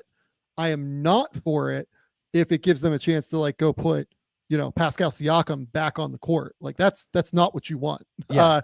That is bad for you. So like, and it wasn't like they weren't even like stopping transition. It was like one of those like, okay, there's 11, I don't know how much time was left, but it was just like, we're going to foul here because this is what we do. We foul and now we make you take it sideline out of bounds and it lets us settle in a little bit more and maybe we get your play call or whatever. But I'm like, no, you let two of their better offensive players come onto the court and it played. I just saw teams do it to Detroit all year. They would foul just for really no reason, just because they had one to give. Like, we have one to give, we'll take it with 6 seconds. Well, now here comes Cade Cunningham. And it's like, do you understand your chances of getting a stop are exponentially greater with Cade sitting on the bench than they are with him on the court when you're playing Detroit? I don't know. It's something I had made notes of all year, and it just drove me crazy watching Cleveland do that tonight. Yeah. And then it played out perfectly for the opponent as Turner knocks down a three. So anyway. And then just like quick thing. I mean, if Indiana makes the Eastern Conference Finals again, we're a long way from that. I wonder if there will be another starish player that wants to go there like Siakam did. I'm just going to say the infrastructure of Halliburton, Nembhard, Naismith, and Miles Turner, plus the kids that they have, plus they have all of their picks moving forward. This Indiana to me is the sneakiest Giannis team. Like, you probably don't want to move Giannis in division, right? Like, that's something you're probably not enthused about doing. But like, if they came and offered Siakam and all of their picks, or like Siakam and Nembhard and all of their picks, you still have Naismith as like a great defender. You still have Turner as the floor spacer that Giannis needs. You already have this offense with Halliburton that plays at this breakneck pace where Giannis is going to be a monster. I mean, you think we've seen the best out of Giannis this year is in Milwaukee? Statistically, he's going to average 35 a game if he goes to Indiana. I would call that from the jump next year. If he played a full season with the Pacers, given their pace, given the way that they play with their spacing, he would average 35 a game. Like, that to me is the sneakiest Giannis team, is the Pacers. And I just want that on the record before we move on. That's interesting. I like it. Yeah, I hadn't got into that too much, but the interesting thing here is that if they knocked off the Cavs, then let's say they lost in the Eastern Conference Finals. Yeah, I mean, obviously you trade for Giannis no matter what, but it is like, you got to feel good about your chance. Like, we're just one more little jump, whether it's a jump from Siakam to Giannis or whatever it is, to really being title contenders. So I'm trying to wrap my head around that idea. That wasn't something I had expected on the rundown today. So that is, to me, like, I would pick that team to win the title if it was Halliburton, Giannis, Turner, and like they were able to keep Naismith and like find other players, right? Yeah, I wonder what the salary situation would be, because Turner's unrestricted free agent. So like, it would be interesting to know like how they could build out the roster, like fill the rest of it in.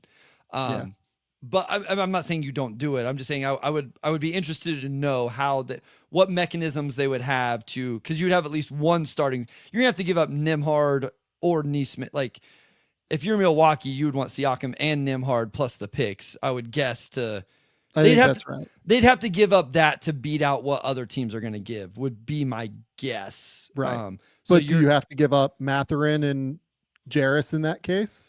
Probably not, right? Like, if you were going Siakam, Nembhard, and 4 picks, is that what they have? They have 4 that they can trade? Yeah. I mean, I don't know. I mean, who knows what somebody's willing to give up draft assets wise. So, and after the thing that just happened with Halliburton Sr., John Halliburton, that would be extra funny, obviously. But like, I'm just saying, like, to me, from a basketball perspective, I actually think that Indiana is the most fun place Giannis could go. But we don't know I still think that there's like a real chance the Bucks don't move Giannis. I'm just going to say that and put that out in the ether. I really do think that they will try to keep him with everything that they can, for sure. But if you're looking at a situation where the Bucks aren't able to get their picks back and they still have to try and like compete a little bit, getting Siakam and Nemhard plus a bunch of picks, like you could do worse than that, I think, for sure. Sure. Yeah, that's interesting. Okay. Before we move to this final game and then a couple other things that we want to talk about, we got to shout out our good friends over at LinkedIn.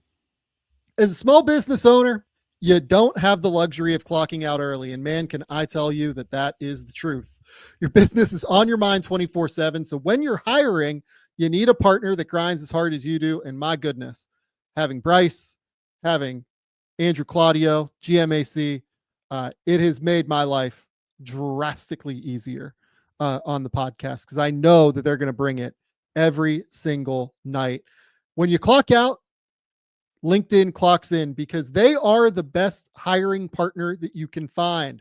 LinkedIn makes it easy to post your job for free, share it with your network, and get qualified candidates that you can manage all in one place. LinkedIn Jobs just makes it so easy. LinkedIn's new feature can help you write job descriptions and then quickly get your job in front of the right people with deep candidate insights. Either post your job for free or pay to promote. Promoted jobs get 3 times more qualified applicants.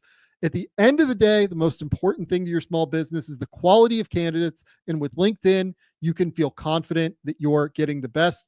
Based on LinkedIn data, 72% of small businesses using LinkedIn say that LinkedIn helped them find a quality candidate. Find out why more than 2.5 million small businesses use LinkedIn for hiring today. Find your next great hire on LinkedIn. Post your job for free at LinkedIn, LinkedIn.com/game. That's LinkedIn.com/game to post your job for free. Terms and conditions apply. Okay, Bryce, real quick, let's talk about Nuggets Clippers yesterday. I just want to start here. Obviously a blowout. I think it's clear that the Clippers just used all of their energy in game 6 and just didn't have any real juice left, it feels like, to do much in game 7. Also, Big Jim decided to lay another egg. That's tough. I think that my favorite moment is a lot of people's favorite moments, but as somebody who has been like, I don't even know if I'm like a Russ defender, but somebody who like genuinely really appreciates Russ and like loves what that dude brings night in, night out from an energy perspective, from like just remembering his fun years in Oklahoma City. I mean, it was glorious seeing him throw down that massive dunk in the fourth quarter, hang on the rim for like 5 seconds, get teed up, look at the ref, do a T symbol and say, out of here. And then look over at the crowd and say like, get the fuck home or something. I can't remember what exactly he said. It was beautiful. It was everything that I want to see. I truly love that Russ got that moment against the Clippers because A, he's from LA, but B, like, think about from his perspective. I'm not saying that this is wrong from the Clippers perspective by any stretch of the imagination. I'm not putting any, hate on the Clippers here for how they handled this situation. But think about it from his perspective. If you're Russell Westbrook, you come there to sign in like after you go to the Lakers and it doesn't go super well, right? And you come and you go to the Clippers and things go really, really well there for like a year and a half, right? And you become this awesome sixth man last year. You were one of the best sixth men in the league last year. You did exactly what they asked of you. You really helped them, especially in the playoffs in 2023, where I don't know if you remember that run, Bryce, against, I think it was the Suns after Kawhi went down, but like he was fantastic. Like he was so fun and so aggressive and constantly brought that motor and energy. And then you don't have a great playoff series last year for the Clippers and they just dump you, right? You're a hometown kid where both the LA teams have dumped you at this point. And then you get that moment against the Clippers who just released you last year and you get to send them packing with a great series, by the way. He was awesome in this series. He goes for 14 points, 5 rebounds, 3 assists, shoots 43, 42 from 3, which everybody thinks he can't do, which I still have my questions, and 1.3 steals, and was great. And you get to do that, and you get to do that in a game 7 against the team that got rid of you. I just love when that happens. Like, I don't think the Clippers handled anything poorly here. I'm not saying that like any of this is the Clippers' fault. I'm just saying for Russ, I love that he got that moment more than anything. He just injects energy into the game. The one NBA game I saw in person this year was up at Denver, and he just, like, the crowd loved him. And as soon as he came into the game, you felt the difference. And then he just makes those type of plays. And I thought what was really good in this game was he was productive without the mistakes. There was a very specific play in this game where he had hit some threes already. And I was like, okay, is he going to potentially shoot him out of it? They hadn't blown the top off yet.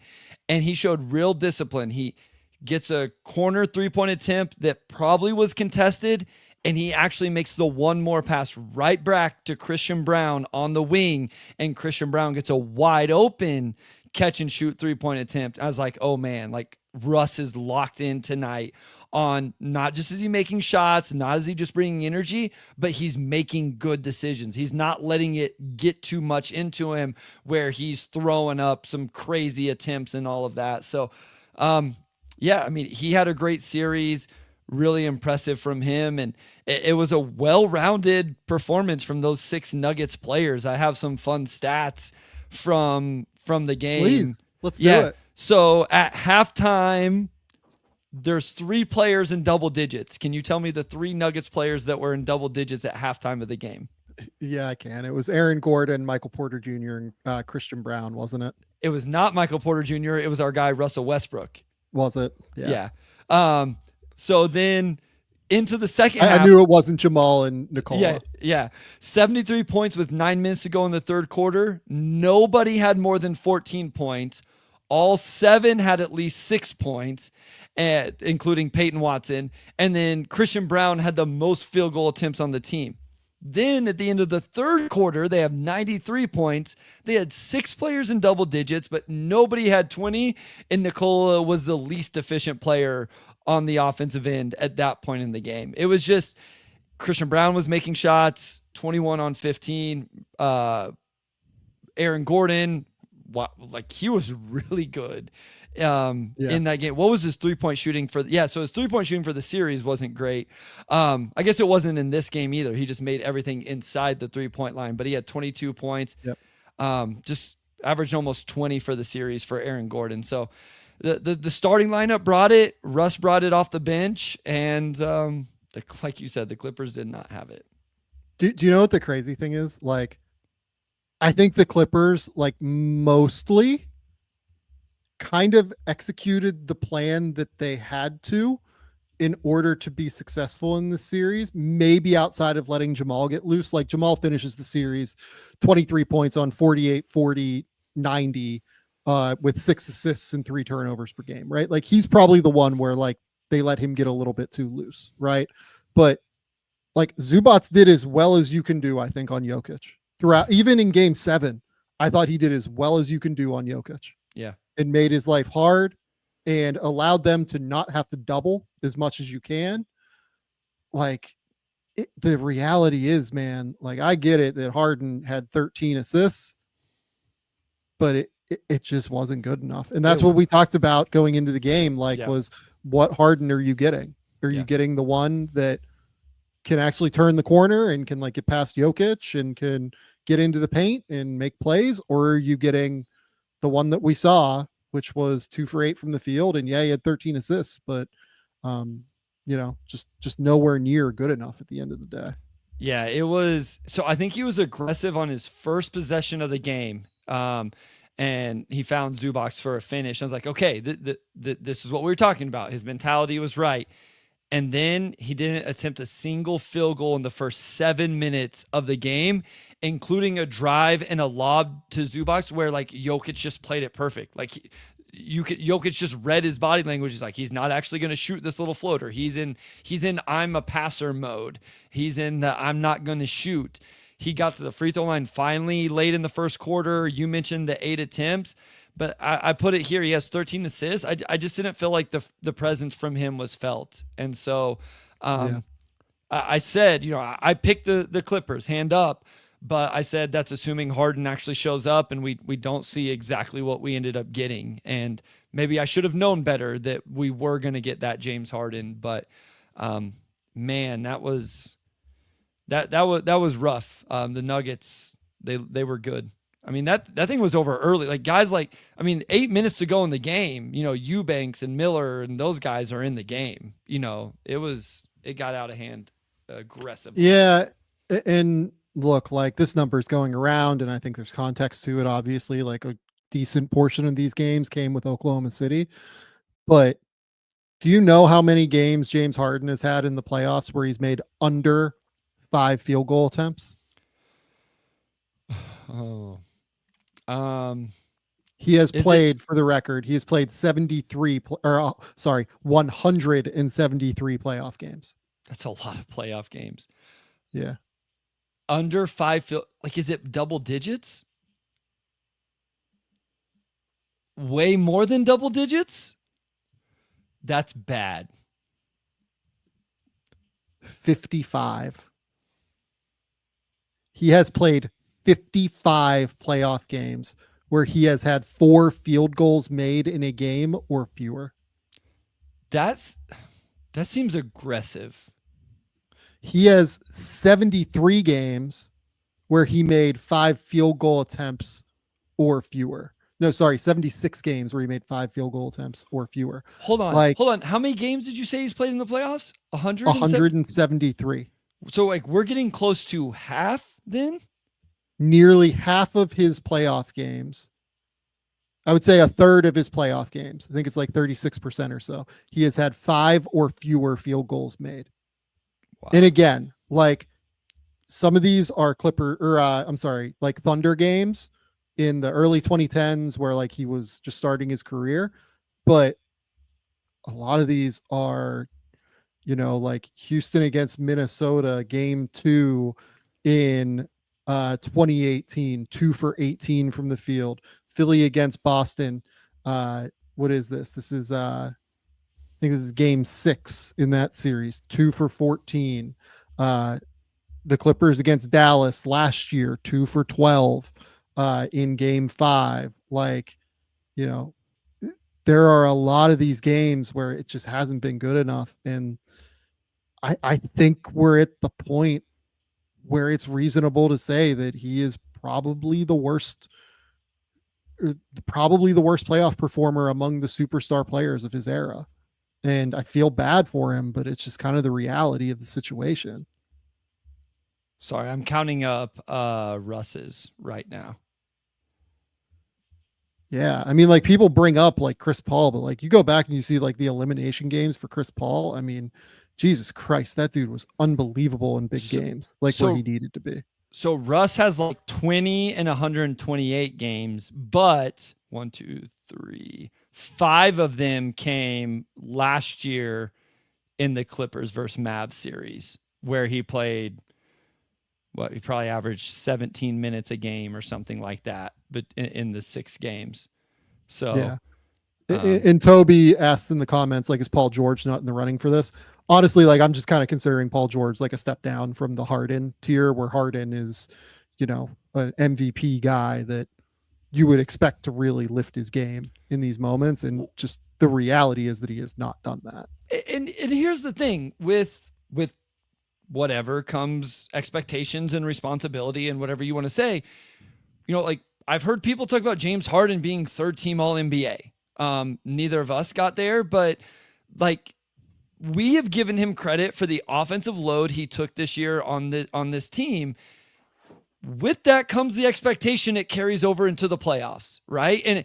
And there is no, hey, this is his first playoff series, or what? It was essentially a healthy Clippers team. So he Kawhi was there, Zubac was there, like all of those things. Norm Powell was there, even though I didn't think he had a great game 7 either. It's just like, I think it's okay to hold these type of players to a certain standard. And I agree. whenever they come up short, I think it's okay to at least call it out and discuss it. So last elimination games for Harden, right?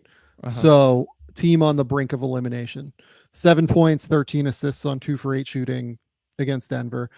On what was that? Was it Friday's game or Thursday's game or whatever? 28 points, 8 assists on 10 for 20. Was great in that game. Did an amazing job.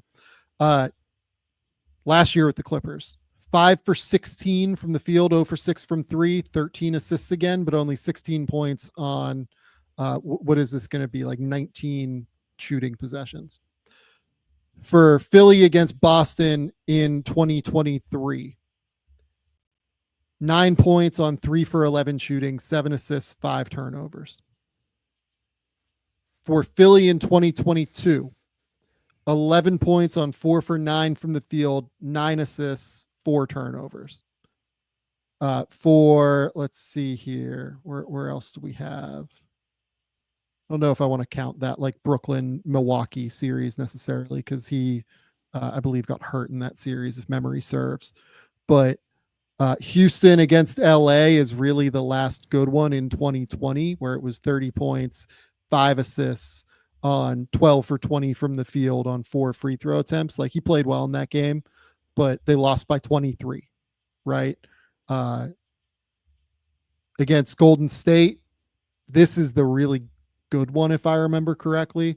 35 points on 25 shots.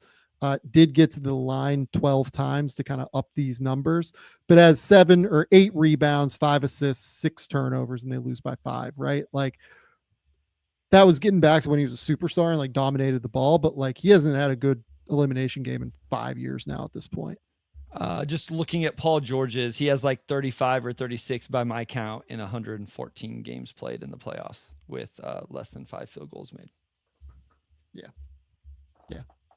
So yeah, that's where we're at with James Harden. I'll be interested to see what they do with him this summer, because he's a player option, and like, you can keep him. You can, I don't know who's going to pay him $36 million is really the key. Like, there's no team in free agency that's going to get that number unless it's like a sign and trade, right? So he might just be locked into opting in. The way for him to move teams this summer realistically is to opt in, and then the Clippers move him. Yeah. And like, that's an agreed upon thing between everybody, together. Right. I'm not saying they're going to do that. I don't know if they are. It feels like the Clippers are gearing up for the summer of 2026 as much as anything. So like, that it would be fine to have him on an expiring next year, and you just run this back and see what it looks like if you stay healthy again. But he is in an interesting position now this summer, and I'm fascinated to see where they go with it. Yeah, for sure. Okay. 2 quick things that I want to talk about real quick. Oklahoma City and Denver as just like a little minor preview. We're not going to talk for more than a couple minutes here. Are you with me that in theory, Oklahoma City should be all over this team? Yes. Yes. And I mean, in theory, they went out and signed the guy and put the defensive infrastructure to slow Nikola Jokic down with what they can put on the court. And, like we said, Zubac in a one-on-one situation has the best chance of anybody. I'm not saying Hartenstein is going to do that, but between Hartenstein and Chet being able to share the court together, you theoretically have a combination to do that, along with the perimeter defenders they have to slow down Jamal Murray and those type of things as well. Yeah. The thing that worries me in this series is if Michael Porter was healthy, I would feel really good about Denver being able to make this competitive, because what Oklahoma City is best at defensively is doing a really good job of like using a help defender to sag off of your non-shooters. They're obviously great at everything defensively, to be clear. Like, they're unbelievable with ball pressure. They're unbelievable with communication. They're, across the board, they're fantastic, right? What would worry me is that, let's say that Russ really has to play. You're going to need a second consecutive, like 40% from 3 Russell Westbrook performance, because the Thunder are just going to put Chet on him while Hartenstein guards Jokic. and say, we're just going to sag into the middle. We're going to make Jokic a perimeter player. We're going to make it way harder for everybody else to kind of make this work and go from there. Yeah. Yeah. And that's they're as good as anybody at that. The other thing is, I think they're as good as anybody, rotating, passing lanes, hand activity, stuff like that. So even whenever they do have to go double Jokic, or, I mean, can you imagine what they're going to do with Jamal Murray in the non-Jokic minutes in terms of being aggressive with him and making sure he doesn't beat them and then rotating out of that? And so to me, it's like, I think I believe in the Oklahoma City defense. I think they're going to be able to slow the Nuggets offense down. Like Jokic is still going to get, like, it's not like they're going to score in the 70s or the 80s or something like that, right? It's how good can the Thunder offense be? And I thought we saw a Denver Nuggets defense that was pretty locked in Game 7 against the Clippers. Yep. But SGA is not James Harden. And so, like, who's going to, I assume they're going to put Christian Brown on him. And so we'll see how he's able to hold up, and they're going to put Jokic in ball screens and all of that. To me, this comes down to, can OKC find their offense? Can J-Dub be that second guy? Can they space with Chet? Like, all of those things. If OKC has their offense or the Denver defense is bad or a combination of two, it's going to be a shorter series than what I want it to be. If Denver can lock in a little bit defensively and slow some stuff down and in non-SGA minutes, all of that, then maybe we have a deep one. But I don't know how much I trust that. So I'm definitely picking OKC. And I don't think it goes 7 the way I did do the Cleveland Indiana series. Yeah. I mean, at the fear of underestimating Jokic again, because I thought the Clippers would win this series. On paper, let's say, I don't see how this should go more than 5. On paper, this Thunder team won 18 more games than the Nuggets in the regular season. They have real matchups that they can throw at Jamal Murray between Lou Dort and Jalen Williams and Cason Wallace and Alex Caruso. Like, they just have body after body after body that they can throw at Jamal Murray in order to make his life difficult. A lot of these guys are switchable enough to where, like, look, nobody's going to do well on Jokic, but, like, it's not going to be a catastrophic cratering mismatch like some teams are in those circumstances. I just don't see it on paper in terms of how this ends up being wildly competitive. But, like, I don't know, man. I can see Jokic just being like, yeah, this is a guy that's going to get MVP over me. Yeah, that's not happening here. Like, I'm not letting this stand. Yeah. I'm going to show everybody how stupid this is, and I'm going to win. Yeah. Listen, I'd love it. It'd be amazing. I hope we get that version of him. The other thing I'll say is, we always talk about Oklahoma City's on-ball defense. I think they're pretty good off-the-ball defenders in general as well. Yeah. Like J-Dub is, Cason, SGA, obviously. And that's important against a good cutting team that has Aaron Gordon, who works the baseline really well, Christian Brown, who makes those cuts from the wing really well. Like, those guys move off the ball. And so it's, we kind of poked fun at Ant and Julius Randle earlier. It's not the Minnesota Timberwolves where you're like, well, Christian Brown's going to get 3 backdoors and Aaron Gordon's going to get 2 lob dunks because Anthony Edwards is staring at the ball. I think OKC is better than that in terms of keeping their eyes on Jokic, but also keeping their eyes on their man and not letting those guys just backdoor and off ball cut them to death and let Jokic dime them up. This feels like, to me, a really big series for Chet on offense. Yeah. Because I am assuming that Aaron Gordon will get the Jalen Williams matchup.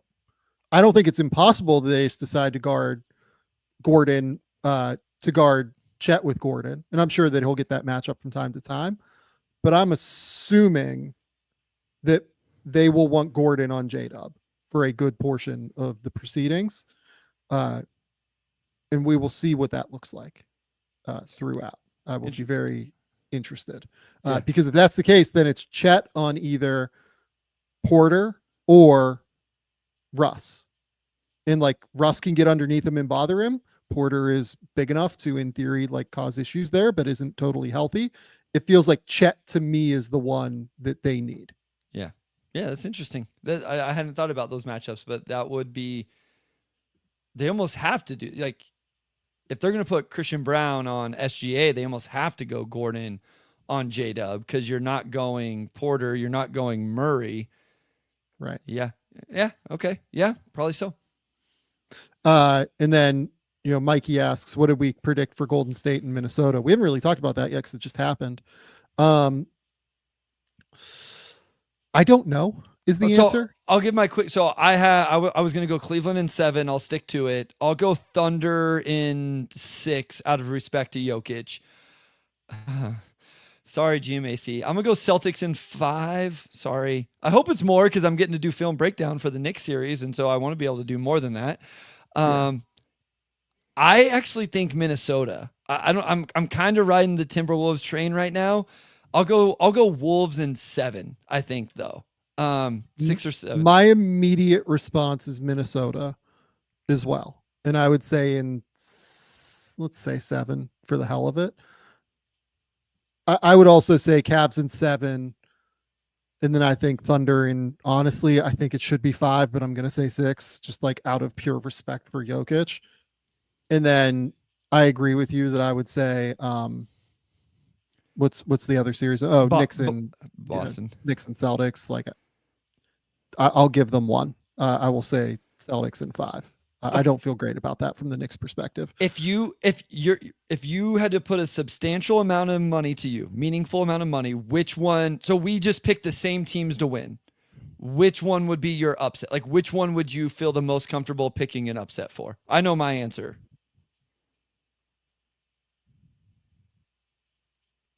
I would want. Is the Warriors an upset? Like, I don't know what that series number is right now. Like, yeah, because that's 6-7. So technically, Golden State's the 7, the underdog. I mean, look, like, this is a little bit unfair because, like, we know the Pacers have won 1 already. So I would like. Pacers, the answer is the Pacers. I think. Okay, but I was gonna say the Pacers. Like, yes, we're obviously have seen this already, but that would have been my answer ahead of. I seriously considered picking Pacers in 7. And I just didn't because out of respect for what the Cavs did in the regular season. But like, that's the one I'm like, I don't know that I would be shocked if Indiana just like if Cleveland never catches up with the pace and what they're doing. So, yeah, it's not surprising with Minnesota. My worry is, again, like, I think the Warriors are a more difficult team for them to guard, particularly than the Lakers are, because the Lakers, for whatever reason, decided not to run anything in that series. The Warriors will run Ant and Randall like through the gauntlet in a real way. I think that if you would have made me predict this beforehand, I would have said Warriors would have been the most likely upset. I think now that we know, like, the series numbers and what happened in game 1 of the Pacers, I think you have to say the Pacers. But I think that I would it's just a totally different challenge for Minnesota. I'm not saying, like, I would still pick Minnesota to win. Like, I would say Minnesota in 7 is where I'm at in that series. I do think it is a much more difficult challenge, and I would expect Minnesota to win game 1, by the way, because, like, making this 8:00 start go into a game like a day and a half later seems very difficult. But yeah, I would say Minnesota in 7 because I still do trust Ant. Ant versus Jimmy defensively is going to be a very fun matchup because I would expect that that's who gets the primary there. And I think I saw the series schedule. There's not more than 1 day off till after game 5. It's like game, day off, game. So like Golden State's not going to have a whole lot of time to rest until they would make it to a game 6, which then I think I saw the schedule gives them 3 days off or something crazy. It was a weird schedule the way it played out. So yeah, but like here's the real reason that I'm going to take Minnesota, and like I haven't really said why. They, to me, present similar problems to what the Rockets did to the Warriors on the interior. Yeah. With guys like Randall, guys like Gobert, guys like Naz Reid, like it just becomes harder for the Warriors to win the possession battle.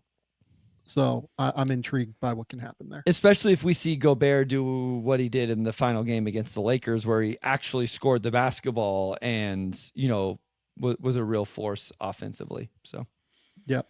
Okay. Final thing of the day. Because I am doing draft guide, and because Bryce will eventually get to torture me with trivia again at some point soon, I have access to all these crazy numbers that I'm pulling. Okay. Today, we're going to give Bryce trivia based on Maxime Reynaud, Hey. 7-foot center from Stanford. Interesting player. Like, really good offensively. I don't know how he's going to defend on planet Earth, but like, whatever, right? Maxime Reynaud this year for the Stanford Cardinal averaged 20.2 points, 10.6 rebounds, and made 67 threes this year. There have been, since 1993-94, outside of Maxime Reynaud, 6 other players who have averaged 20 and 10 and made at least 50 threes in a season. Can you name them? Okay, so 20 and 10 and 50 threes. Yeah, in college. So I don't know if he shot threes in college like that. Oh, no. So I was thinking Garza. No on Garza. It was actually close. Just didn't take threes. Yeah, I looked it up. He made 44. Yeah. He actually didn't have the rebounds either. It was close. Yeah. All right, 20 and 10, 50 threes. So I'm trying to think of guys in the NBA that space the floor as bigs. So 3 of these players turned into all-stars. 2 additional players got drafted, and 1 is like a mid-major, like legend kind of thing. Mid-major legend.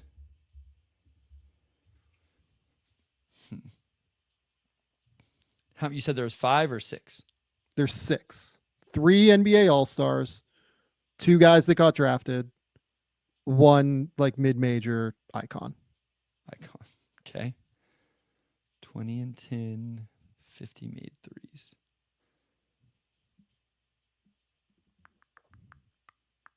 I think 2 of them are like very obvious. Well, that makes me feel better. Current players?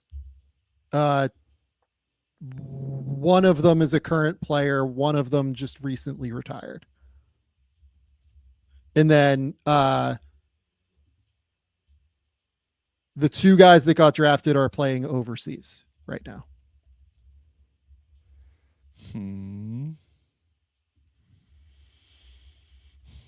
I don't know, I'm trying to think of guys that actually shot that much in college, that shot that many threes in college.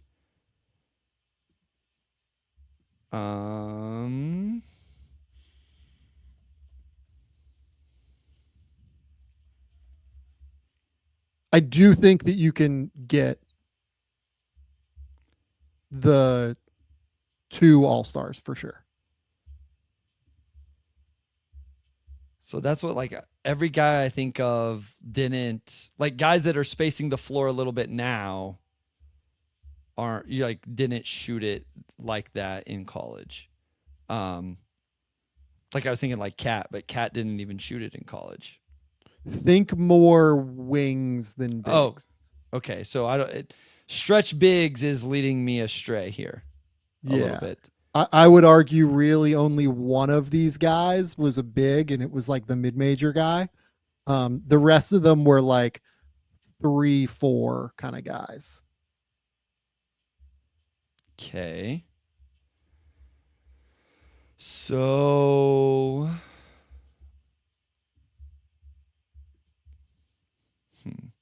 there's one like really, really obvious one to me.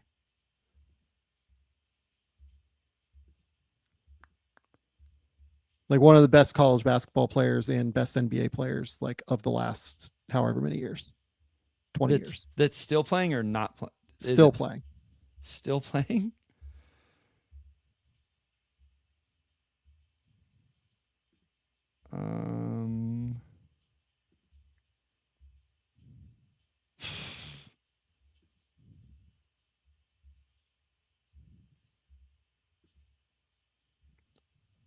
It's tricky. I tried to set the limits like normal is like a baseline, like 2010 and 53s, thinking that So I guess I'm struggling with guys that like average 10 rebounds in college. I would just start guessing names that you think maybe did. So like Tatum was a name that came to mind, but Tatum Tatum did not do this. I said Towns. Like Ant didn't rebound like that in college. Paolo More 3-4. Paulo did not do this, but Paolo didn't make. Think Paulo like role, kind of. One guy regularly gets compared to Paulo, actually.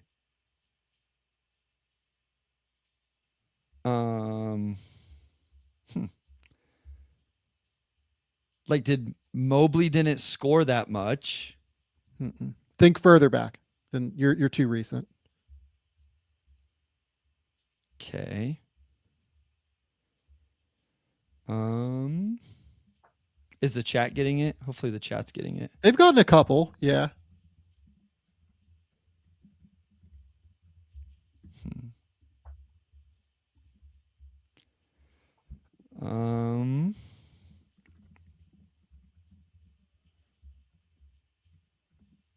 Just scouring different teams, trying to come up with names. Super obvious, like great college player turned into a great NBA player for both of these players, both of the all-stars that I think you can get. 2010 53s. But it's still older. They're not like all-stars now. One of them I thought had a real case to be an all-star this year. The hell? You're overthinking this I a little bit.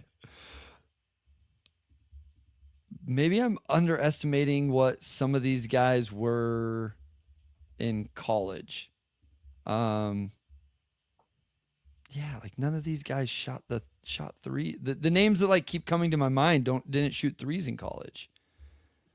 Who are some of the names? Are you still thinking big, or are you still thinking? Well, no, I was like Pascal was another name, but he like didn't shoot threes at all. Didn't really take threes. Yeah. I mean, he averaged 20 and 10, but he didn't take threes whatsoever.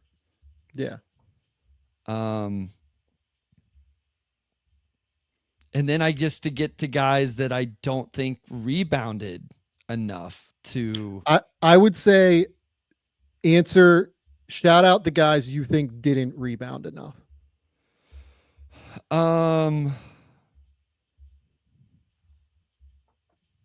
So no, I mean like Bam didn't shoot it. Josh Hart didn't average 20. Still got to go further back. Further back. Like Bobby Portis didn't. That's not an all-star, so he doesn't make sense. Good name, but did not do this. Let's see. Bobby was 17.5 and 9 and made 14 threes. That's what I'm saying. Like none of them. Maybe not a great name. None of them shot enough threes for it to. Like John Collins was another one, but he didn't shoot threes at all. Think like all-time great shooters is what is like the range we're in. Like all-time great pull-up shooters. Pull-up shooters.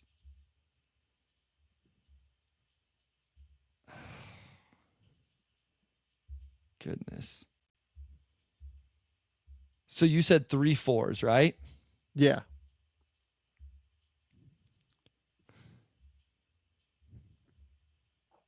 KD? There's one. Okay, there we go. Kevin One. Kevin Durant averaged, let's See- see here. See, I wouldn't have guessed that KD averaged 10 rebounds though. Like it wasn't even on my radar for him. Yeah, KD was, one of the Yeah. 5 best college Yeah, basketball sure. players in history. Yeah. 26 and 11 and drilled 82 threes. This is really like the KD stat more than any other stat. I remember. So what year was that at Texas? That was 06-07, I believe. Yeah, Yeah. 06-07. I was at JUCO. I remember watching him play. Another like- all-time great pull-up shooter. Well, this isn't like Paul George is another name then in a similar. Paul George vein. wasn't quite good enough at Fresno. Okay. An all-time. Wait. Okay. So what did you say? All-time great pull-up shooter. Yeah. Still playing. Recently retired. But before KD, he did this before Kevin Durant did it, and just recently retired. Okay. Recently retired. One of in our lifetimes, I would say he is probably among the 3 highest profile one and done college players.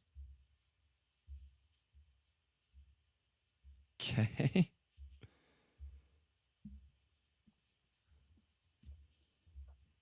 Recently retired.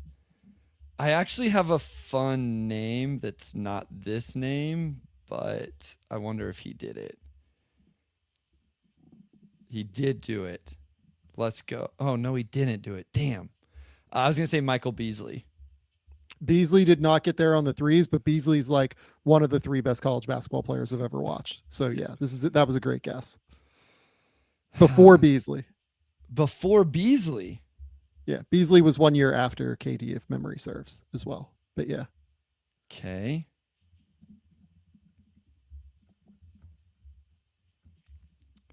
Again, Danny Granger. Is he one? no, he's not. I'll look up Granger's numbers, but that's actually an interesting guess. I hadn't thought about Danny Granger in this.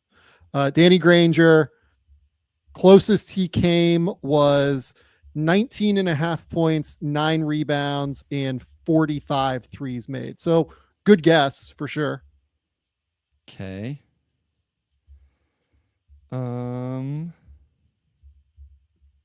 Before Danny Granger. Before Danny Granger. Yes. Before Danny Granger got drafted. They were in college at the same time. Okay. All-time pull-up shooters. Led his team to a national title is probably the last hint I can give. Still not going to help. That one should give it to you, I think. So this is what I've realized is as much as I watch this stuff, my memory of things is poor. Yeah, I feel that way too. Is poor with it. Because this was prime me in high school. So yeah. So part of an all-time draft class. Oh, Melo? There you go. Okay. I mean, Melo. Carmelo Anthony did this. Melo broke my heart. Yeah. 22 and 10 and drilled 56 threes. So the others, which I don't know I can let you guess the others. No, I don't know if you're going to get home on the others. So I will be honest whether I even would have thought of it. So 93-94 was Glenn Robinson. So the big dog did this. Yeah. Okay. Sure. Was obviously just completely obscene in college. Averaged 30 and 10 in 1994 at Purdue and drilled 79 threes. Genuinely one of the great college basketball players that I don't know, feels relatively forgotten to me, but was not. He was a real dude. Yeah. Alec Peters at Valparaiso. Would not. I don't know if you remember Alec Peters or if he's in your book. Uh, 23 and 10, 58 made threes. Went, I think, like 54th in the draft. My only Valparaiso knowledge is Bryce Drew, because literally we called that play Valpo for the rest of high school. The next one is Dylan Windler, Okay. who, Dylan Maybe. Windler's obviously a guy. Yeah. Shout out Perth Wildcats legend Dylan Windler. 21 and 10.8, and then drilled 100 threes his senior year. That's how he got drafted in the first round. Yeah. Okay. And then the final one is our mid-major legend, the Ethan Rogge, so to speak, of this category. It is South Dakota State legend Mike Dom. Oh, yes. Do you remember the Dominator? I do remember Mike Dom. I truly, Alec Peter was not somebody that but yes, Mike Dom, I do remember. So Mike Dom is the only player to have done this twice. Mike Dom in 2028 averaged 23.9 and 10 rebounds while drilling 96 threes. And in 2019, 25 points, 12 rebounds, and 67 made threes. Shout out the Dominator. 6'9", 240 pounds. Could not move. Could not move well enough to play in the NBA. But currently playing for Red Star over in the Adriatic League. Nice. Yeah, like real professional career and like real professional player. Has played for FEs, like, genuinely like a great overseas player now. But Mike Dom is your 3-time Summit League Player of the Year, who also won the Summit League Freshman of the Year award as well. And in his season. And the only reason he didn't do it didn't do it 3 different times was his rebounds. It looks like his sophomore year. He averaged 25 points that year. He hit 79 threes. He just was at 8 rebounds instead of the 10. So incredible. Yeah. Mike Dom, for his 137 game collegiate career, averaged 22 points, 9 rebounds, and shot 50, 41, 85. Amazing. If Mike Dom was in the portal right now, Mike Dom would be getting $4 million a year. Yeah, Mike Dom definitely has the biggest gripe for getting some NIL money paid back for what he could have made. He would have he would have got paid. Oh my goodness, Mike Dom, what an icon from Scotts Bluff, Nebraska. I can't wait. My guy Jacob Padilla hit me up on Twitter. Was like, can't believe you didn't know who like he was just clowning me, but I can't believe the Rogge disrespect. And so somebody from South Dakota State or somewhere is gonna crush me for not having one of these answers. So I'm not even mad about the Melo one because that truly like crushed me whenever they beat Kansas that year. You blocked it out. I've blocked it out. Like McNamara, I haven't blocked it out because I remember McNamara hitting 6 threes in the first half and Hakeem Warwick's corner block on Michael Lee to end the game. Yeah. Just incredible That was stuff. tough. Yeah. Oh man, that was a good one. All right, Bryce. At some point this week, we're going to do a mock draft. We're going to kind of put the playoffs aside for a minute and we're going to do a mock draft. My guess is at some point in the next couple of days. We will figure out our schedule at some point. Tell the people where they can find your work. Tell the people what's going on. Yeah, at Motor City Hoops on Twitter, on Blue Sky, the Substack. I mentioned it earlier. I am going to moonlight over on Knicks Film School doing some video breakdown stuff, that Knicks Celtics series. If you want to see what that could be like, I put out a Jalen Brunson Game 6 breakdown of his offensive performance against the Pistons. So go over to Knicks Film School, click on videos, check that out. Pistons Pulse podcast as we get into off-season stuff. Otherwise, right here, Game Theory Podcast with Sam Vecenie. Go follow Bryce's work at Knicks Film School, at Pistons Pulse, over at Motor City Hoops, over on social media. We will be back at some point in the next couple of days. We're going to do a mock draft. That's all I've got. Until next time, we'll talk soon.